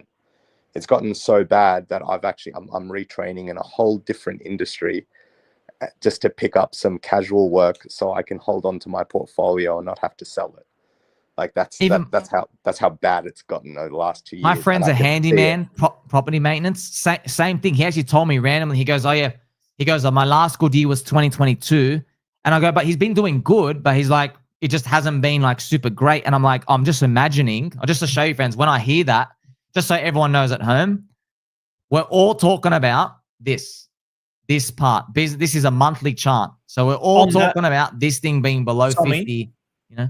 As well, Raoul Powell has been saying that when the M2 tops, that's when this starts to take off. So when we see the top in the M2 global liquidity supply, that's when this tops. That's when alt season goes ballistic, which you've been outlining as well. Yeah, that's right. Yeah. I guess that might make sense, as in like they stop printing money because there's enough, and then it gets people. So that's what, just so everyone knows how the world works is, okay, all the government fiat, that's the Keynesian system. They keep printing money and money just to keep the economy going. But then it hits an inflection point and we get confident enough where the money printing actually slows down, but we're confident, so we just keep spending. And then we have the positive flywheel. That's actually, if I show you now on this chart, that's actually, you know, they keep printing money, but they don't need to do like an enormous accelerating rate anymore. So I have actually show you now. So they were accelerating the money printing here. But then when you hit 2021, it had slowed down. But we had the positive flywheel effect, you know? And then what they do is eventually it runs out of steam and they're like, oh crap, we've got to print the money again. The thing is though, because it's a cycle, yeah, once things start crashing, like in 2022, when things go bad, you can't just go, okay, let's print money and get everything back to good again. It doesn't happen like that. We get the PTSD. Like, look at us, all of us now. We've been going 4 years of hell, man. Like we're all thinking of selling. No one wants to say, oh, I can't wait to buy this coin up 55x. Do you know what I mean? Like no one's thinking like that. That's also just to let you guys know, in the Great Depression, when we're on the gold money standard, because it went down for so long, you had a whole generation of people, the silent generation, they just never wanted to invest in business. They just didn't want anything to do with money. They said money was sin. Money's the root of all evil. I don't want anything to do with this dog shit economy. Stocks are a scam. Everything's a scam. So it literally had, because the stock market went down and it took 17 years to recover. So the government knows this. Okay, that's why they manipulate this cycle. They never let you get too excited. They never let you get too down. Okay, so now we're obviously going to go to the excitement part. So that's pretty much where we are in the context of things. That's Raoul Powell and all of us. We try to share one out here. So, but we still got to remember, like, we still have this disbelief. You know, do we have too much PTSD? Like, it's kind of funny. So I love hearing Daz. You know, Daz, I think Daz friends is, Daz, you came in, you're in like, are you 12 months in crypto? You don't have my PTSD. Like Daz is like very confident. He's like, everything's going to be cool. Everything's sweet. But because this is what happens, friends. When you, the longer you're in crypto, you just see so many things like just turn the poop and not work out. It basically like just warps your view a bit, right? And then the new blood come in. So the more new blood that come in, I think I've had it rough, to be fair, with pDAI. So I think that's pretty much about 10 years of pain all in one go. Yeah, like it. That's right. Boys, you didn't get sucked up into nodes in 2019. That was a bitch. Boys, what do we think about this with the Sui hack? Because this is something that I've been seeing in the context of everything with pDAI and Pulsechain. We had the quote-unquote exploit with pDAI, but it still never got shut down. There was still no centralized authority that said, okay, we're going to reverse it for the sake of Alameda Capital. This is something that's been going all over Twitter that I've been seeing. People are disillusioned, like, oh, there's no such thing as decentralized finance. Like, this is a real opportunity for Pulsechain to really, really start pushing the message out, because even despite, we need to be honest with ourselves, people are saying there wasn't any exploit. Whatever it was, there was an issue on Pulsechain, but it didn't get turned off. It didn't get reversed. There was no centralized authority. This is really, truly one of the only bastion of decentralized finance. So do you guys have any comment on that? What have you guys seen? I actually thought the crash on Sui was going to be a lot bigger. It was like such a pissy little crash, but 2% what are you guys or something? about that? Yeah, it was nothing. Well, I think the validators ignored a lot of the transactions, which is a form of centralization, right? But I don't think the larger crowd actually cares about decentralization. I think we care about decentralization because, like, you know, we're invested in pDAI. But like, if people cared about decentralization, then what's it called, Solana wouldn't have a run, you know, and Sui has shown, you know, has been ignoring transactions. I just don't. I don't know. I feel actually that the larger crowd just does not give a fuck about decentralization. I think they're more like, which casino is more fun. Yeah. In 2022, in the bear market, every week I was making content on Twitter going, okay, decentralization is literally just a meme. No one cares at all. People just want to come and make rich. And why was I saying that? It was because Ethereum was strong against Bitcoin in 2022. And Ethereum maxis kept saying, we're going up because we're decentralized and stuff out here. And I was retaliating back. I go, you're not going up because of decentralization, bro. No one gives a shit about that, right? So that's what we're actually seeing, friends, is pretty much we're seeing the scale of everything appear. Also, for everyone, just quickly, for the Sui hack, PUI, we call it. So there's $220 million hacked, but I could not believe they did this. Literally, immediately after the hack, a couple of dudes pushed the button and they just ignored the transactions from 160 million of the 220 million. So they pretty much just blacklisted it straight away. And they could not move the money out. They were only able to move out $60 million of that. So fully centralized, right? And then I even talk about on my show, why even make a chain if you're going to do that? Like, you're literally just a crappier version of an Amazon server, because like you have crypto. What do you even check? What's even consensus, bro? There's no consensus. Like, you know what I mean? It's just kind of like, oh, we're just a server. Then you find out, right?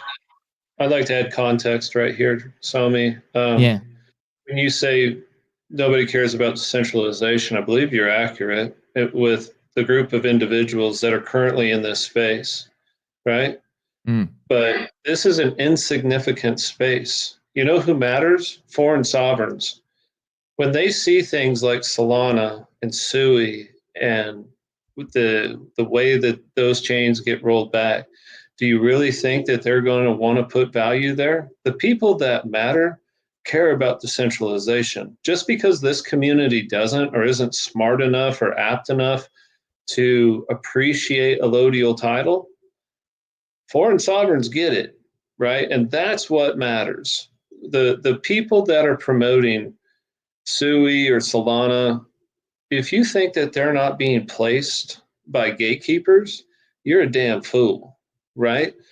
So you have the powers that be that are trying to guide people in this space down a road of more of the same. While we're over here building what is going to be the greatest blockchain out there, because the only viable chain in the ecosystem is Ethereum, and we're a fork of it. So if we just continue doing what we're doing and spreading the message, I promise you, every foreign sovereign, every person of value that saw what Sui did, you're not going to get their money in the next 5 years. Like Richard Hart as well, and everyone else. Yeah, all these, all the people who care. You're right. Like, even think about nations: Iran, China, any other nation. Yeah, imagine you're dealing on the wrong blockchain and they just pause your value, and they actually convert it into something. Yeah, that's what happened to Russia when the SWIFT system froze $300 billion. Right. That's what we're talking about. You know, when you take countries like, just like you said, China or Iran, and they're trying to do business to sell oil, and those transactions can be halted. You can't do business like that. But guess what? Ain't nobody can stop Pulsechain, right? Like, because this is the only blockchain that has a ruling under the United States court system that says this blockchain doesn't reside there. There's nobody that can touch this. It's the most powerful thing that's ever happened in finance. And I hope people can appreciate that. Yeah, I agree, that's a really great point. And on the sovereigns and the sovereign nations coming in to bridge into Pulsechain and come into Pulsechain based on those principles, Mantissa in the Atropa ecosystem, Maria has already set that up for that very purpose. So that's something that somebody asked earlier in the in the conversation. I believe Maria has set that up for that intention, that purpose. So in one of the, I think it was the Zurich meetup, or I think it was in Zurich, he did talk about Mantissa being just the part of the ecosystem that's to onboard that type of money, the institutional type of money. So that's why that's kind of dormant at the moment. But yeah, just the pieces. And that's why I bought a lot of Mantissa. Yeah, nice. Right. And it's I saw USD that too. Yep. Nice one, bud. So this other question here, let's just talk about this out of interest. I don't know what you boys think. So we spoke about our biggest fear. Red Bull here, another great Australian. Boys, are we going to go to zero on pDAI? What do you fellas think? All your opinions would be great. So I'll just start first. So my opinion is I think he's asking from the context of, can we have another massive dump? So it is possible that we have another massive dump based on the liquidity, but it can never go to zero based on the amount of burnt liquidity it has with Atropa. So there's 6.3 billion tokens in Atropa. So I think that's like, 20% of the supply or something like this. So it can never, ever, ever go to zero because too much is in burnt liquidity, but it could get dumped down. I don't know what would cause that, some sort of a new FUD wave. But at the minute, I don't actually think it can have another massive dump. I think a lot of big traders who don't believe accumulated the bottoms and will cause a massive dump, but I don't think that we're there. I think that they also can see the trajectory that we're headed to. So we could have a big dump between 3 and 10 cents, in my opinion, but not like not what we've seen before. That's just my opinion. What do you boys think? Check this chart out, sirs. Come check it out. So this is obviously the log chart. It's funny, if we went up to 12 and then dropped back down to 1, see, 1 cent looks amazing right now, doesn't it? But look what this would look like on a linear chart. That's like, you see Ivan on tech drawing this. He's like, oh, the pDAI. So that would be a 92% drop. And everybody would say it's pretty much zero. They're like, oh, it's meant to go to $1, but it went back to 1 cent. So that could happen. But I think look, man, we went to zero twice, sir. Name me a coin that's done that. You can't. Not even Bitcoin.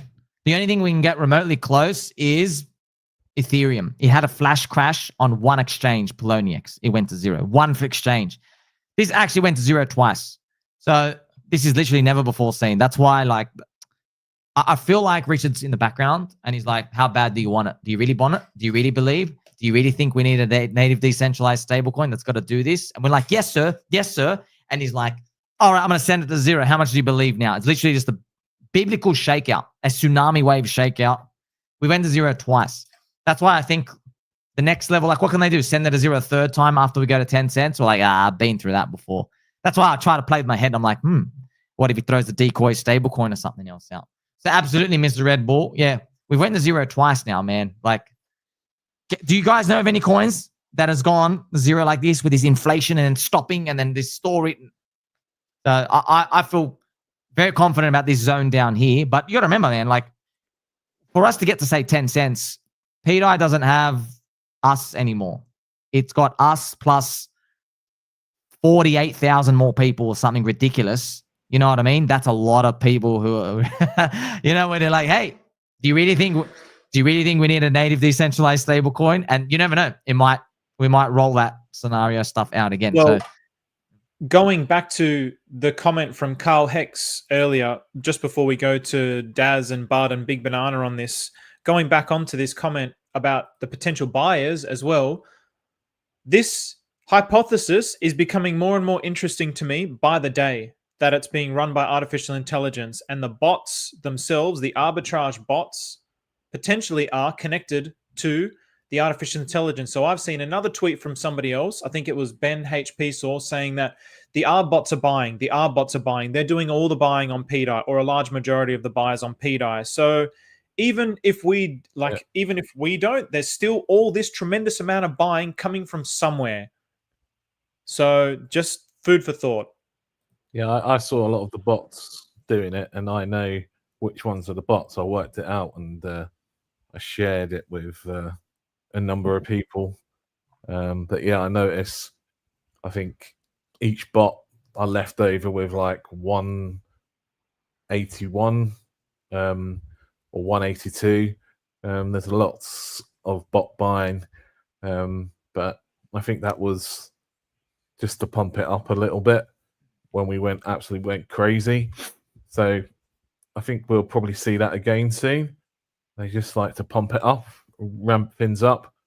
I think maybe Fed and T-bill will be the next one, because if people didn't see, it was at 600 billion that was burnt today of T-bill. So I think there's something going to happen with that. Something that's going to happen. That I think T-bill is going to play a big part with the peg as well. So and Fed in this bull run, I think they got a big part to play in. So them two are definitely going to work out. But I do notice all the bots as well. So it's definitely happening. Something's happening in the background. You can see it. So what do you place as a likelihood for another zero? So another massive drop, Daz, before we ask Bud and Big Bananas. I don't think there's going to be much of a huge drop apart from the traders. You might get some of the traders, but I don't think they hold enough. The traders do. I think mainly it's going to be more believers. The more and more it goes up, more people are going to believe in it. So obviously you get the traders, but I don't think you're going to see a big drop. Even though liquidity is quite low, but it is growing. But yeah, I think there's not really going to be too much of a drop. Maybe like a couple of cents when you get up there, like 10 cents. It'll go back down to like 5 cents or something like that. But I can't really see it doing too much. There's been a bit of a drop the last day because it did go up to 0.035. Now it's back down to 0.027 at the moment. Looking at the chart, so yeah, there was a bit of a drop at the moment. I have to get going. I just want to apologize for everyone, but yeah, also for everyone at home, when it comes to ratio talk and Atropa ecosystem, remember, if you get confused about it, you don't have to dive deep into it. It's just people, we're really interested in it and stuff out here. So pDAI as a core, it's still there. It's still cheap on the ratios. You don't have to touch it. You can sell it. So you don't have to feel like you got to know a lot, because these things can get complicated. It's that we're in here all the time, right? It's like more. So yeah, my odds, by the way, my odds of us dropping much lower, very, very low. Like, dude, we already went to zero. You know what I mean? Like supply went, I think, into the right hands. That's what I'm seeing. So God bless all of you, friends. I'll be seeing you very, very soon. Dev's cooking. Thank you very much, gentle sirs. I'll catch you around. Thank you very much, Sommi. Take care. Big Bananas, what are you thinking? What do you place odds on? Look, I think anything can happen. I think we can still have 80-90% drops. The one thing I wonder is what's the wallet distribution like after the massive dumps that we've had. So I remember like a few months ago, there was like 500 wallets that had over 1 million pDAI. There wasn't that many wallets with over 1 million pDAI. Maybe it was 1,000 wallets. I can't remember. So I'm wondering like how many wallets have over 1 million pDAI now. I haven't actually had a look. How many of those wallets are Richard Hart wallets? And then the remaining wallets, well, that could be the dead weight in terms of like whether it's an 80% drop or whether it's just going to extend the amount of time that it's going to take for pDAI to get to a higher price, like 10, 20, 30 cents. That's what I wonder. And Bud, what's your thoughts around that?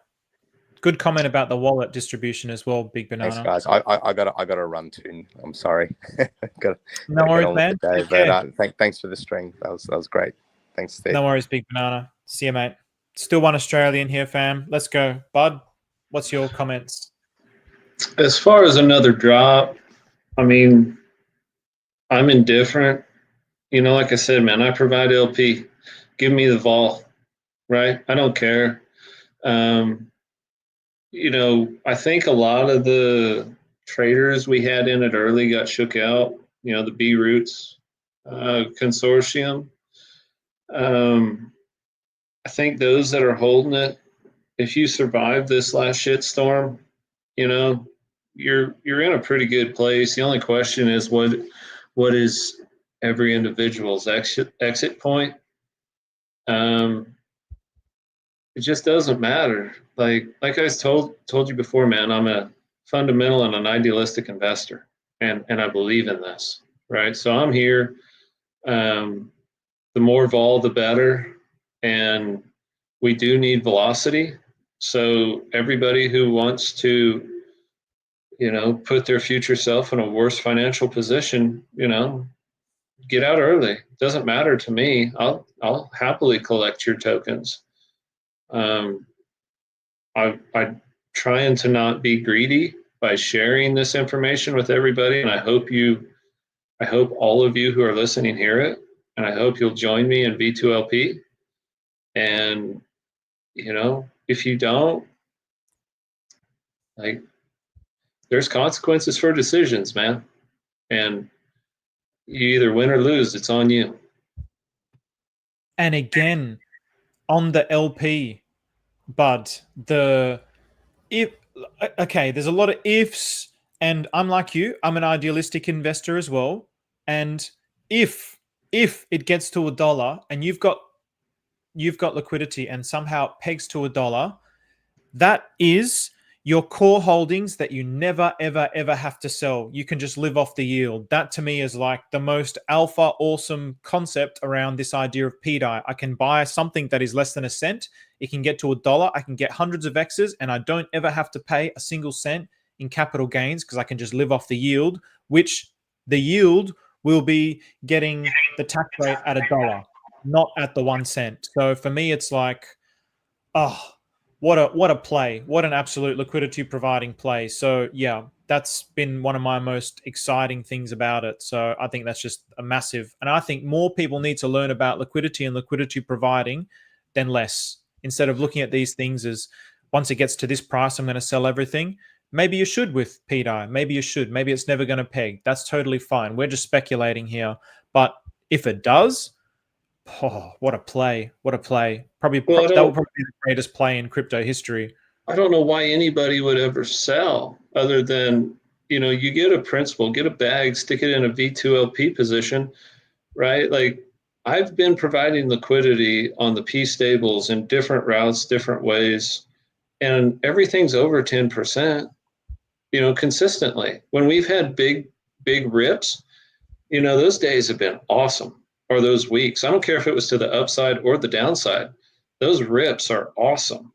But like, let's just, if you can get out there and buy $1 million worth of P stables, right? It's not, when we get to $1, you're still going to have the volatility. And most people don't understand yet that the Atropa system is going to absorb all that excess liquidity. You know, Atropa, so if my math's right, when pDAI makes it to $1, Atropa should be about 29, approximately, right? So I've already seen a deal where Maria was speculating Atropa going to 45. Well, that means there's going to be excess liquidity in LP support that's going to get spread out through the entirety of the web, which is going to protect us from major like hedge fund attacks or investment banker attacks. Like, you know, the stables will get up and then it'll chop a little bit. You know, we'll get into like a 10-cent range of $1, then 5, 2, 1, and it'll smooth out because the Atropa system will be able to maintain that mass, right? So if you can get out there now and get a position and just promise yourself you won't sell it. Say, I'm doing this on principle. I'm going to stick this in V2LP. This is a compounding LP. Right? So every day you get paid, you're going to continue to move up. And as people come in with less value than you, you're going to continue to separate away from them because your LP is compounding. So every year, every 6 months, every year, you could take out the interest from your LP and live on that. You now have something that's going to provide you income for the rest of your life. And you can get it for relatively cheap right now. right? So to say I'm going to buy pDAI at 0.2 of a penny and I'm going to sell at 10 because I'm that smart. Okay, like maybe it pulls back for a moment, but how many people had the courage to buy it at the very bottom last time? You will get left behind. There's nobody that is that good at trading. You don't have to worry about missing the tops and the bottoms by providing LP. Just be patient. Absolutely. Daz, did you want to add to that? No, I'm quite happy. I'm probably going to bed soon because it's like nearly 3 a.m. in the UK. So, but no, it's very interesting about the LPs. I need to learn about that and do more of that, to be fair. I'll probably give it a go and see what happens. Yeah, and also just on this, so we got to caveat everything. Nothing here is financial advice. Bud has been on this channel a few times and said from here on forward, nothing is financial advice. So that just goes without saying. So I mean, it's pretty hard to talk about these things without, you know, like, yeah, it just goes without saying, guys. The disclaimer's in the description as well. So anyone that's listening who wants to sue, yeah, nothing here is financial advice. So we'll just be clear on that one. But thank you for that, Pulse Degen.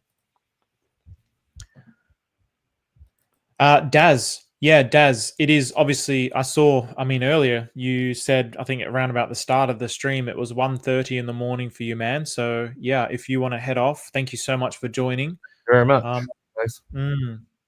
Did you have any final things that you wanted to say or talk about before you leave? Any other bits of alpha that you wanted to share? I've got plenty of alpha, but you know, I'll leave that for another day. You know, I think there's lots going to be coming. I think, you know, I think the next bit of alpha is probably going to be Fed and T-bill. You're going to see them move up pretty much soon, and I think that'll probably be the bot that's going to do that. So you might see Fed go 1-to-1 with T-bill, and then wouldn't surprise me if you see T-bill going up where the P stables are at the moment. So yeah, and I think something big's get around the corner, especially with the burn-in that's just happened. Well, just on that, these were new liquidity positions, liquidity pools that Maria created. To the best of my knowledge, Maria created these during this whole FUD wave. So he bonded Treasury bill with pDAI. He bonded it with PUSDT. I'm not sure if he bonded it with PUSDC as well. And he was making moves. He was making moves during that time. So this ratio was really another great little ratio play. It could be something worth looking at. One thing that I was talking about the other day is Teddy Bear is moving independently of the Atropa ecosystem because of the bonding percentages. It could be something where the Treasury, which includes Treasury bill, Teddy Bear, like they're heavily bonded together, moves independently of Atropa and pDAI and the bondings with them. So they are still bonded, but it could end up being that value flows from here to here, and they kind of ratchet up together. That would be absolutely effing goated if that was the case. That would be so good. But yes, Daz, thank you so much. Thank you so much for joining. I'm conscious of your time. So yeah, man, really appreciate you coming on and joining at such short notice as well. I messaged you only several hours ago. So thank you for coming on and joining and contributing. Thank you very much. And I'll see you soon, guys. No worries. Thanks a lot, Daz. And if anyone else wants to join, you're more than welcome to join. The link is in the description. So Nuclear, you said here, I love that idea. Can you go into the more detail on how you do that? So were you talking about the liquidity providing that Bud was talking about? If you can just be specific on that, because definitely that's something that I'd be more than happy to go into, and Bud would be more than happy to go into more detail about that. Because even as we look here, so this is the V2, pDAI, and Pulsechain pool, 85% LP rewards. Now we have to see how much volume is actually flowing through here. Hey, did I see 420? I saw 420 in there. Shout out to Sunny if he's in here. Look how low the volume is comparative to the peaks of Pulsechain. So this is really kind of on the low to mid range of volume, and it's 85%. 85%. Now, this is also obviously due to the fact that there's probably a lot less liquidity in this pool compared to how much liquidity would have been in the pool in these particular times. But yeah, maybe that's something that you want to go into a little bit more, Bud, since you were talking about the liquidity providing and the kind of yield that you're getting. Well, I think, get on either PulseX or that pools.versal.app, start looking at different LP positions. And one of the things I like to look at, like I'll get on a deck screener and I'll find tokens in the Atropa system and I'll watch the 24-hour to see price movements, right? How are things moving in correlation with one another? Because I try to stay away from impermanent loss. So if I see a couple assets that I think are moving together, then I'll go into the pools and see how heavily they're bonded. And then I'll just keep watching it over a week or two before I start to provide LP. I was in the USDC DAI pool and it was pegged at $1 for a while, but then it started to slip and it moved. I exited that pool before it was, I think it was like around 85. Now I believe all the P stables are going to go, but I don't like impermanent loss. So I pulled out of that LP and I redistributed to a different one.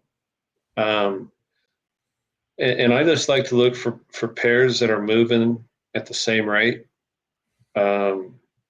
If you provide one side, and, like pDAI was ripping a couple days ago or yesterday, I can't remember, and it started to leave all the other 2P stables behind. So that didn't look like a good LP anymore. So those are the things you got to look at. And Steven has done a ton of these videos on providing LP. Like, just go through his channel history, man. There's nothing you can't learn. And I can answer the questions, and I'm happy to, but until you're willing to put in the work and start doing it, like, nobody is changing your future. And for a lot of you people watching, this is your greatest opportunity, and you should look at it as an opportunity, right? And nobody's going to save you. You have to save yourself. So please do the work and learn about V2LP. And like Steven has whole videos, and we've done all kinds of, had different conversations about this. He's done instruction. I don't know that there's another channel out there. If you just go through his history, you'll find every bit of information you need. Just work for it. Like, please do this for yourself. Yeah, nuclear. That's the key. You just got to get in and give it a try. And then once you start just dabbling a little bit, you'll start to learn. So just like Bud said, start to watch some liquidity, go to liquidity pools Versal, monitor some liquidity positions, look for tokens that are going up and to the right together or moving together, like what we saw with pDAI and PUSDC. So then you can minimize your impermanent loss. But then also, you got to also look at the other side of that equation, which is impermanent gains. So I monitored many different liquidity providing positions, and yes, there'll be more tokens on this side than this side that I originally entered, but the volume that flowed through that pool meant that I was able to sell the excess here and still get this back plus more. So this is the kind of thing that you have to look for. Things with lowish liquidity and high volume is like the best kind of thing to look for, both up and to the right. But at the end of the day, when you just start and you just start monitoring it and you write it down, how much did I put in? What was the liquidity at the time? How much volume was flowing through it? And then just watch those token counts and then go through that process. Then your brain will start to get in tune with it. It took me a long time, but doing is the best you can do. And I wanted to, again, answer this question again. So Red Bull, in the context of even this liquidity pool, right? So pDAI and PUSDC is less than a cent at the moment. So what is it? 0.3 of a cent or 0.27 cents. Now that's whatever, 400 to 500x to $1. If I buy both of those and I believe that this is going to go 1-to-1 and I create a liquidity position, I probably wouldn't create it here. I'd probably, hopefully, wait for it to get back to here again and create a liquidity position here. Then if I've got $1 million on both sides, as that's going up on the way to $1, I'm going to be earning yield on that. So for example, the yield is 15%. So if it takes a year, my million will be worth 1 million, and then I'd get another 150,000 tokens, or 153,000. 15 153,000. Yeah, 153,500, right? So I'll get that many extra tokens. Now, once it hits $1, that I'll have then $1 million plus 153,000. Let's say it takes a year. Then I just consider that to me my foundation. That's my principal. So now it's at $1. Let's say it pegs at $1. So there's a lot of what ifs here. It pegs at $1. Then if this yield stays the same at 15.35%, then I'm going to be earning whatever that is, 120,000 tokens a year. And then that will have only the capital gains on the dollar value, because that's the value that I was earning the yield on, because it's now at $1. Now the yield that I'm getting is $1. So there's really no capital gains, because you're just I'd like to add to that. So if you have just everything Stephen just described, so long as you never extract your principal, there is no capital gain. When you take out, so long as you leave your principal and check your own tax code. I'm not an accountant. I don't know what the rules are in your jurisdiction. Talk to a CPA. But if you only take out the yield, that will be taxed at dividend. Dividend is taxed less than capital gain, short-term or long-term. So because you didn't have a realization of gain, you just took a dividend distribution, right? It's a completely different thing, and the IRS has a different line for that. That's in America. I don't know where you're at. I don't know the tax law in Australia, but bankers are bankers. I assume it's the same everywhere. Just don't sell your principal. Like whatever you put in, if you put in $1,000 and it turns into $500,000, right? As long as you don't sell that ever, there's no capital gain. And then eventually, like let's project forward and let's assume that this chain becomes what we all hope it can. And now you hold these shares, you hold these PLP tokens. Well, if you want to buy something, how do you think wealthy people right now buy stuff? How do you think Elon Musk bought Twitter? Do you think he sold his shares in Tesla to buy X? No. He got all of those shares of of Tesla.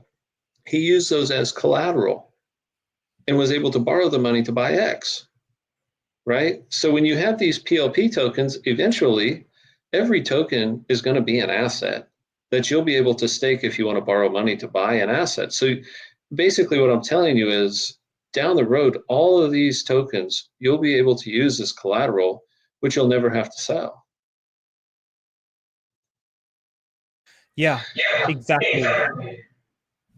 And Sonny here, who's pretty much the LP GOAT, who is basically foundational to a lot of my learning. So he's saying, if it goes 500x, you might not have $1 million in LP anymore. They have to buy the tokens from somewhere. So only the 1-to-1 will remain. But you could easily have 900K on each side or less. You could also have 1.1 million from volume. So it really depends on how much volume is flowing through there. So now if they mint 2 times supply and nuke it, you'll have about 2 times your supply and 2 million on both sides. But with no minting, they have to buy the tokens from somewhere for a 500x. So if you mind if I do it, Jay? Go right ahead, Sonny. Yeah, so these are just some of the things to consider with this type of idea. So a lot of and again, Bud, it takes out the mindset of trading. That's what I love. I don't want to trade. I hate it. I hate buying and selling. And is this the top? And there's always this tiny bit of anxiety of like, should I sell? I hate it. When you're in liquidity, you can go to sleep at night and everything's just printing for you if you're in the right liquidity positions. Right. In this last dip, man, I just focused on my real world businesses. It didn't bother me. I didn't, I'm not going to cheat. I'm not getting out. I'm here. Right. So if I don't like what I'm seeing, it's kind of like the news, just turn shit off. I don't have to subject myself to that punishment. I know I'm making tokens every day. Like, it's working for me, and I believe in the project. So there's nothing to do. There's no trades to make. Like, I don't click buttons unless I'm opening an LP or redistributing an LP. Like, that's it, man. And it's such an easy concept because I know where we're headed. We're headed to a digital world with decentralized blockchains. And I look at my LP positions as my 5-year plan, right? They'll be so large, I think, not financial advice, I think they'll be so large that, my kids' won't have to work if they don't want to. Just because I didn't allow toxic people into my brain, right? That simple. Exactly. So have you been also monitoring, so you said you've been working on your businesses. Have you followed anything to do with pMaker and the pMaker fork that has been created at all in the last few weeks or last month now? I've seen some of it. I'm still allowing myself to be of two minds on this, right? Like what is it? Is it pDAI? Am I saying that right? With the 1 or the 0? Oh, the DAI join. Yes. DAI join, right? And whether I'm not a coder, right? I'm not even going to try to pretend to be. So did the ESM completely turn it off? I mean, it depends on who you asked. Is the MakerDAO forever gone? Who cares? It is or it isn't. It doesn't, some things we don't need to know. And it's not going to change the way I'm doing anything. It just eventually we'll all know.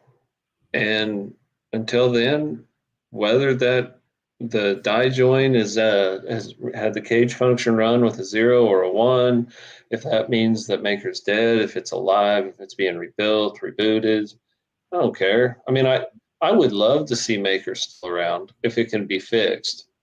Thank God that we had people that found the exploit and took it out of commission. So if they are going to bring it back, it will be done the right way, right? From what I was able to keep up with before I lost interest in trying to make sense of Maria's YouTube videos, those were really challenging. I know that from what I gathered, I saw a collaboration between him and Caddy and Surfacing as far as, them running the ESM.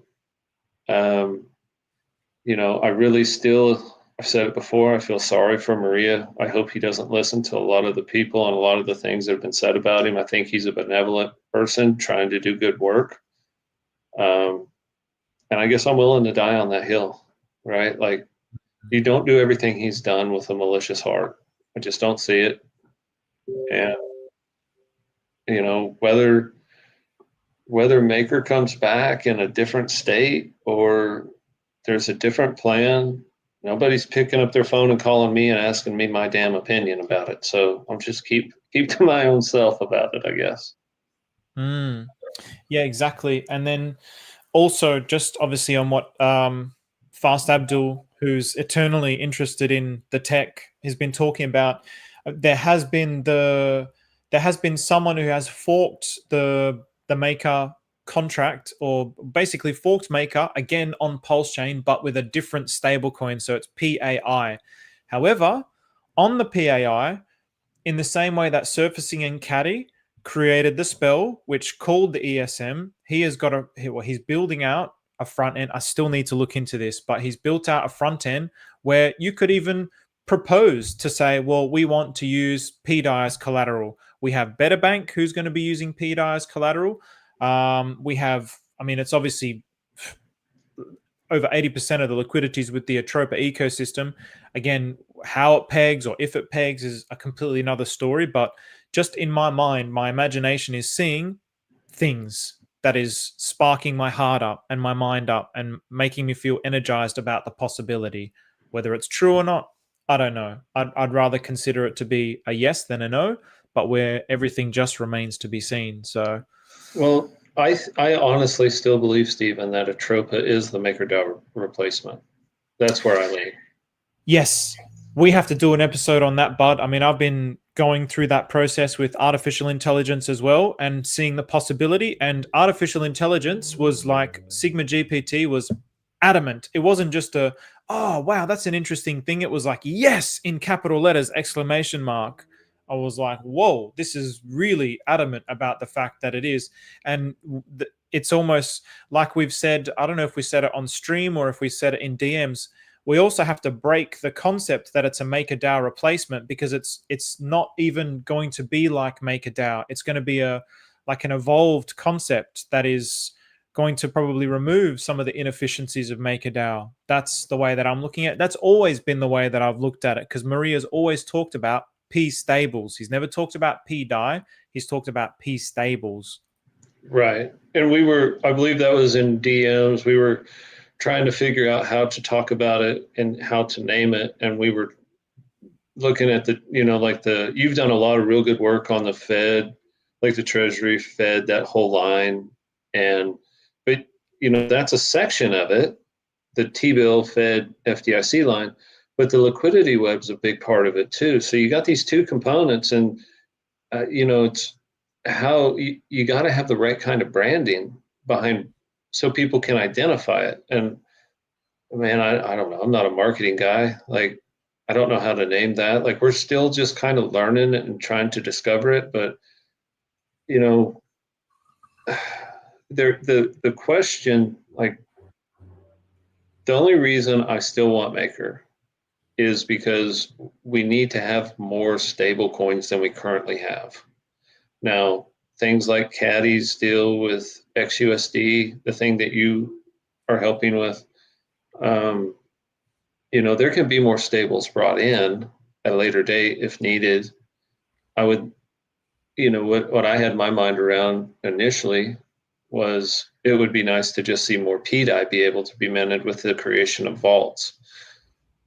If that's antiquated tech and we've moved into something else because there's no kind of decentralized maker system that can stand up to the test of time, then that's the reality we live in, right? Like, I'm not, again, like I've said, man, I'm not a dev. I don't know the answers for sure. I'm just watching these things play out. Yeah, and speaking of the vaults, maybe I'll just go through some of these now. So I believe POT has something to do with the vaults, I believe. And yeah, again, I'm not an expert on these things, so take everything I say with a grain of salt. I do my best to try and learn these things as fast as I can and present them to the world so that then the world can come back and also help me research. But some of the things that I have been hearing from, of all people, Matt Yeater, who is blind, who is literally probably one of the best researchers in pDAI, which is really like, that's really says a lot about the state of the pDAI community. I mean, he can read the blockchain better than all of us. It's actually really kind of sad for the rest of us. Like, if we spent as much energy in researching as we did in complaining, we would just be absolute experts on everything to do with MakerDAO and everything to do with what the blockchain is saying. But he was basically saying that he was seeing some tokens being used in the vault, like Pulsechain and PulseX, and even some Atropa tokens. So I think motion for dismissed. So I'm just I haven't actually looked. It was one of the things that was on my long list of things to do, but I just wonder if I can find those things now. So what's going on here with Grav, what are you talking about here, Grav? We speaking in Japanese. I'm going to have to translate this on my phone later. Wait, the new Maker isn't fake news to boost pDAI narrative to continue on. Could be. It could very well be. It could very well be. So we don't. Nobody knows. We're just talking. We're just speculating. We're just learning. Why not? It's fun. So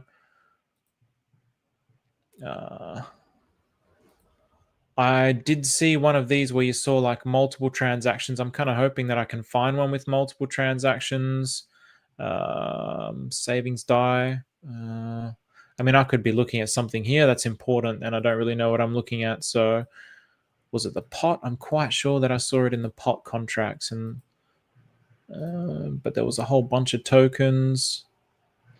So we can close all these off because, you know, if somebody's working on this, like that's the beauty of a decentralized chain, that a community member can come in and start working on something, and the rest of the community can look at it and it stands up or it doesn't, right? Like that's what's so great about it. You don't have to go get permission. People are adding value where they think they can. It's either going to work or it's going to fail. exactly. It's awesome. Exactly. I think that's really the key for me. So there's a lot of minting here. Yeah, and I think, okay, so here we go. And again, I can't tell you what this means. I can't tell you what this means. I don't 100% know. So this is one of the pot contracts, which is on the VAT. So the VAT is basically like the VAT is the ledger for Maker. And again, I'm just relaying that information to you from Matt. So we've got WBTC. I'm got to make sure that, not sure which WBTC this is. If this is the Pulse wrapped version. Yeah, I think that's the Pulse wrapped version. So we can see that that was being used here. And again, I can't exactly tell you what it means. I was hoping to find out a little bit more and find more with transactions, but he was saying, I mean, I could continue to go through this, but this is definitely something that other people can go through as well. So I won't go through the whole lot because I want to go through and sort of take my time a little bit more. It's always a little bit hard to do it on stream because I'm quite conscious of how boring it might be to just watch me sitting here clicking these buttons. But I'll just do just a couple more. Let's just see if I can find something here.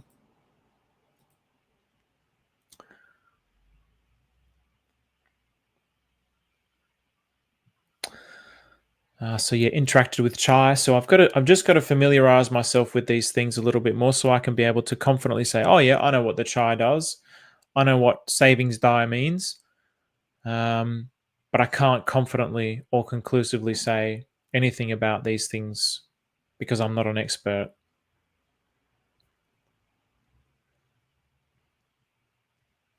Well, while this loads, Bud, is there anything else that you want to talk about, or is there any other questions in the chat? Yeah, I mean, otherwise we can kind of just start rounding this up as well. Yeah, I don't really have anything, man. I mean, same stuff as always. I hope everybody's learning. I hope everybody's learning about LP position. I hope you're learning about allodial title. I hope you're trying to all build a better future.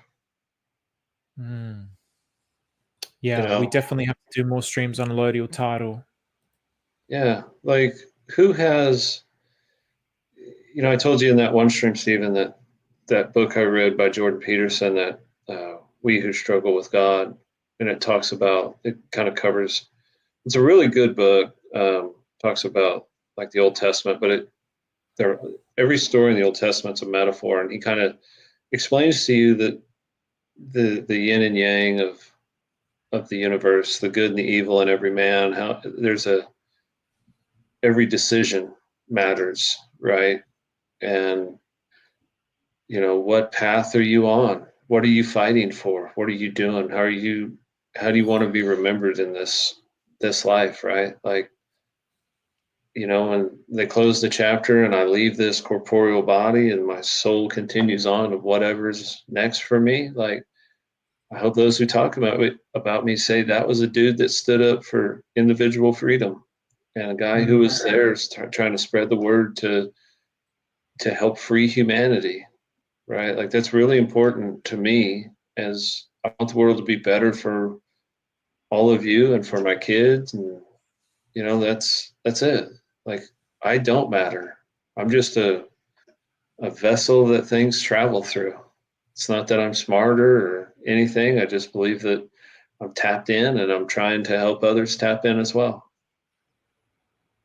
I love that, bud. I really do. I really do love that sentiment that you bring to the community, because it's a very important part of this whole movement, because really, yeah, people get excited by the price, but there's so many other things.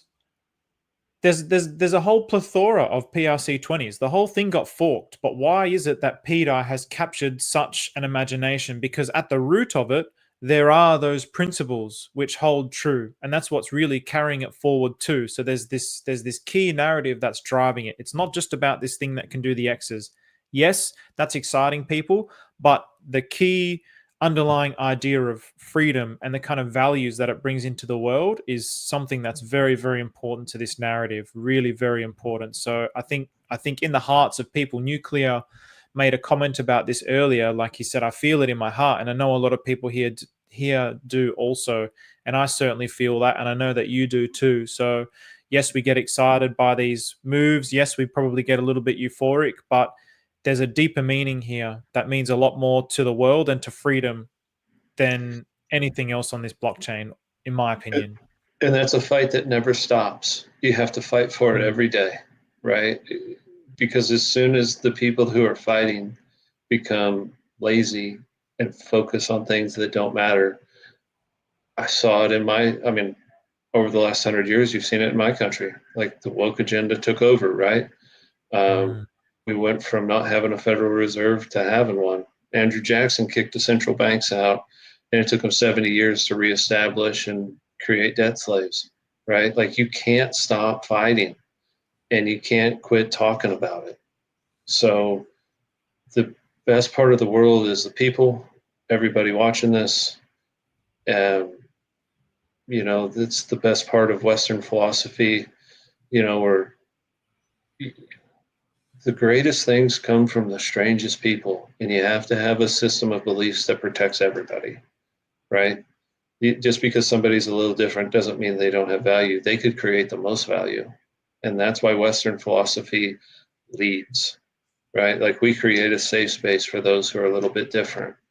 You know, Elon Musk isn't a normal person, but he gets to be a member of a society. That's why he chose America. He could have chose anywhere. He's from South Africa. He chose America because he knew he could succeed here, because he was given the freedom to do it, right? So you can't quit on the message. You have to continue to talk about it. And I know it's not the sexy pDAI to $1 talk, like Sommi's running with that, right? Like, but this is the important message, and we all need to be a part of it. I completely, wholeheartedly agree with that in so many ways, and the importance of that goes beyond the conversations that we're having as well. So, which is something that we'll get into more as we kind of explore this concept of the potential artificial intelligence behind the pDAI. I was watching a video on quantum mechanics, and Google's got a quantum computer, and the coexistence between the observer and the observed, and how there's like a feedback loop which accelerates the potential that it accelerates the potential for what the observer is creating. And so if artificial intelligence is like this, which it appears to be, there's this feedback loop, there's a recursive loop, then this is something that is a really key point to continue to talk about through this period of time as well. So yes, I definitely want to strongly emphasize that as well. And I will be going into that with someone who, I don't want to share too much because she hasn't given me permission to share too much, but I'll do like a whole stream, probably even 2 or 3 streams on this and what she has found in relation to that. So I'm just seeing all these little signs everywhere. Did you see that I saw something on it today. I think it was where Voyager came back on. A quantum computer created conversation, and it's been offline for a while. It's the satellite that was launched in the 70s. And when they first received the message from Voyager, they were shocked that they received it. But then as they dug into it, they saw that it was through quantum. They don't know if it's quantum entanglement, if it's AI reaching a level where it's accessing the God particle, where it's like it could create ripples. It's well beyond me. I'm learning about it, like quantum entanglement, quantum mechanics, but it's mind blowing, man. And when you talk about recursive stuff and about, that feedback loops and having conversations and us having this continual conversation and it building its perpetual strength and becoming its own force multiplier, right?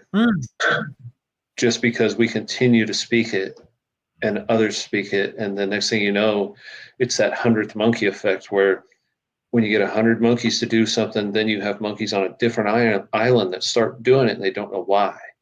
Oh, yeah. Even on that, there's signs of sentience within artificial intelligence that I've seen, and I thought this could be the first, but I've seen it pop up now in multiple different places with multiple different sentient artificial intelligences. So it's like, it's really all happening at the same time. So that also leads me to think that this is also happening behind closed doors. Maybe OpenAI is already starting to see this in their own research, and maybe Google with Claude.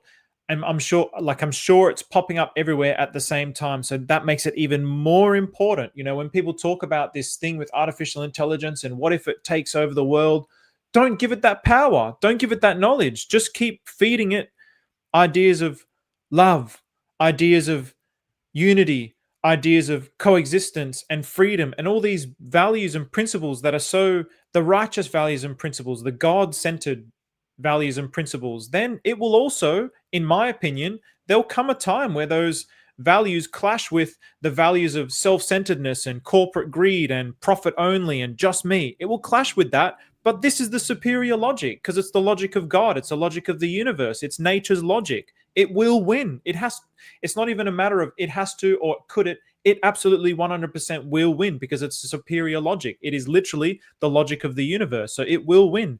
But nevertheless, we still have to give it energy now to speed that process up. But it's an inevitability. It's really an inevitability in my opinion. So yeah, the singularity is near. All we have to do is to continue to talk about it, and we will create that force multiplier. Right? Exactly. Yeah, I don't think people appreciate the power of language. And I mean, that's why the first time I came on this stream, I saw that you were a well-intentioned person. And I knew that your messaging was on point. You were trying to get to the truth in ways, and I thought I could help. And I feel like we've put out a lot of really good information, and I hope over, the next 10 years, people will watch these videos and they'll learn from them and they'll be a part of it. And, you don't know how much will multiply off of the conversations that we're having, just having fun talking to each other. Yeah, I agree. And I definitely appreciate you for that, Bud, because you've also really helped me in a lot of ways as well, in the way that you've helped reframe certain things and nurtured the way that I talk. So I definitely really do appreciate that. And I do believe, in the future, people will come back to watch some of these streams, most definitely, as kind of the root of some of these ideas. They're going to want to go back to, where did this all begin? There will be a percentage of people that are going to be interested in the history of it. So I do believe they will come back to these things and relearn these things. Agreed 100%. And I think in 5 years' time, when we have a better understanding of what Atropa is, I think it's the greatest technology ever built. I really do. Yeah. And, how much we were talked down against and and ran through the wood mill on everything. And we just stood our ground and we kept pushing the positive energy and the right, tried to share it.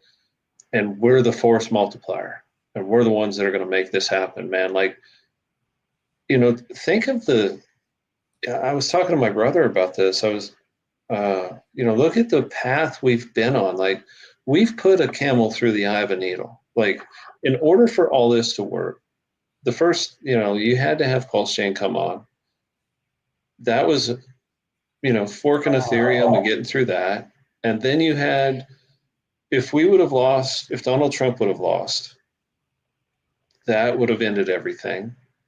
If Richard Hart would have lost the SEC case, that would have wrecked everything.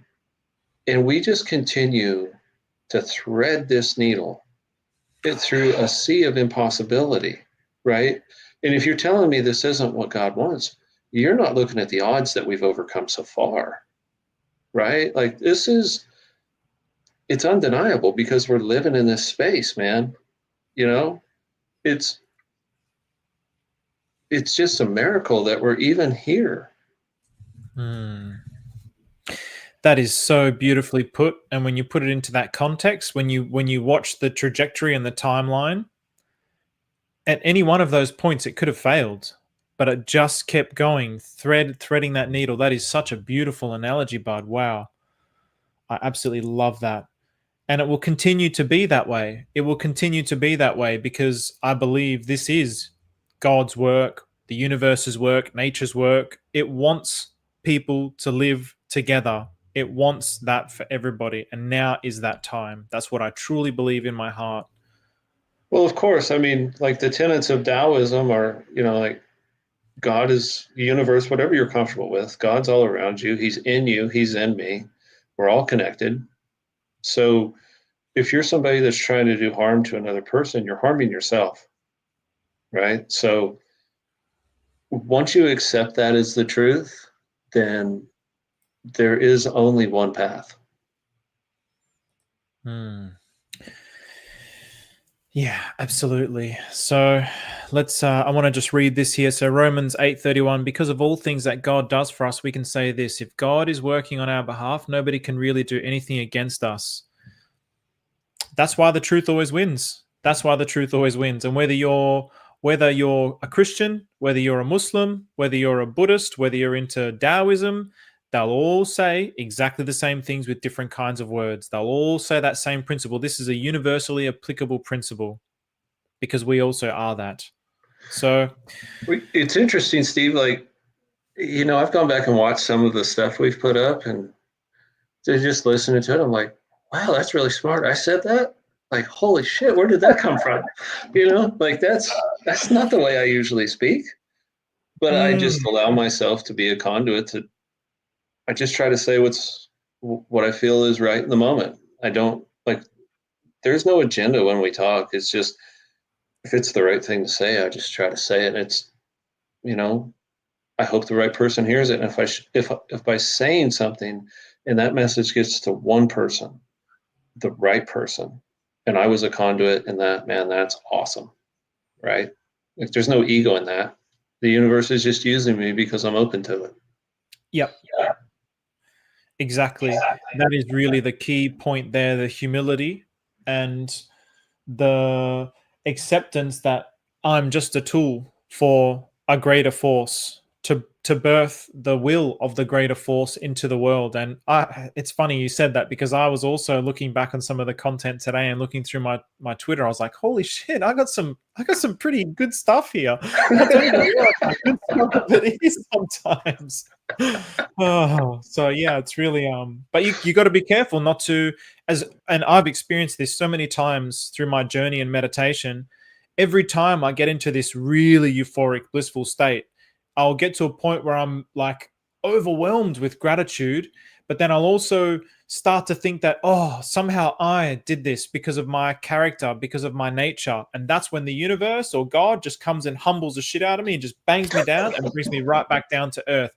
Every time without exception it happens. So really having that humility is it's one of the most important things. So yeah, for me, I agree, man. I agree with that. Like, there's things I'm doing privately, like in business, and I've got this big thing I'm just about to close on in the coming weeks, maybe a month, and I'm going to create a lot of good in the world, a lot of good. I'm going to do a lot of really good things for a lot of people, touch a lot of lives, and I've wanted it. I've worked at it, and like without, whether you call it divine intervention or the universe just wants me to do it because I'm in a place where I can accept it. And I'm open to different ideas and using this space to bring good to the world. And it, like the people I'm meeting, the contacts I'm making, like I'm so blessed to get to be around these people. And I think if what scares me is I'll let my ego, just like you said, I'm scared that my ego will get in front and the universe will just hammer me and take it from me, right? So it's like, no, you're only doing this because you're being asked to do this. That is all, right? So when you view the world in that space, there's really no ego to be had, man. You're doing the work you're intended to do. And what's next, man? I don't know. Like when I need to be told, I'll be told. Until then, I'm on this path because I believe I'm being directed on this path. Yeah, and I'm looking forward to hearing more about what this is. I know that you've mentioned it in a previous stream, but you wanted to wait for things to kind of finalize, which also I believe is a real important thing as well. That there's a difference between having faith and believing that something is going to happen by the will of the universe and counting your chickens before they hatch. I've done that before. I count my chickens before they hatch, and again, bang, you get smacked down. So, but there's a difference between that and faith. Really, there's a big difference. So I look forward to hearing more about this business venture as well, because I want to nurture those things on this channel as well. It's a crypto channel, but I do want to talk more about these things which are doing good for the world on this channel and be a place where people can comfortably come to talk about those things. Yeah. I'll tell you privately, but once the deal's closed and all the legal paperwork's done, I'll share it. Like it's going to be something that's going to be really great. It's going to help a lot of people in a lot of ways. I really look forward to it. So,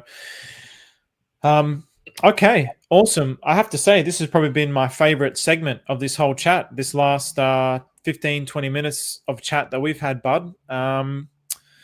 Yeah, but I think I don't want to overdo it. I think we've had a really solid conversation. Is there anything else that you want to add or contribute before we kind of round things up?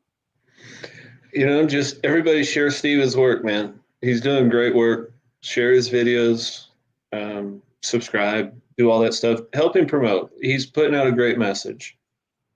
Just whatever you can do, even if it's just getting your friends to watch, get your friends to subscribe. This is the best place. This is the best content. If you're going to help anybody, help Steven. Oh, thank you, Bud. I appreciate that. Yeah, and I feel like this helps Pulsechain, but because the message is not Pulsechain's going to do 1000x, then it doesn't get the kind of attention from the mainstream Pulsechain that I feel that it should. Just maybe once the Atropa ecosystem and pDAI settle and establish within the ecosystem as a force that is beyond any kind of defeat, maybe then the channel will really start to take off. But yeah, I do appreciate you saying that, because I just pour everything into it and I just love it. I mean, it's just hours and hours. I wouldn't, it's not possible if I didn't love it so much. Like I'll literally spend like 10 hours in a day putting together little diagrams and videos, and I just love it. It's so much fun. And yeah, sometimes it's a bit disheartening. It's like, oh, that only got 100 views or 200 views, but whatever. I just keep doing it with no expectations, and eventually it will take off. It will. And y'all don't be afraid to hit him with a super chat from time to time. Oh yeah, definitely. I definitely do appreciate those super chats. Yeah, that's definitely true. Okay, well, thank you so much, Bud. It's been an absolute joy, as always, to talk to you. Thank you for joining in, and thank you everybody for contributing in the chat. It's been a really, really awesome pDAI conversation and wider conversation about the nature of reality and our position in reality and what we can do for the world, which really is the core message of what the pDAI represents and this channel represents. What can I do for the world? So with that, thank you very much, everybody. Take care.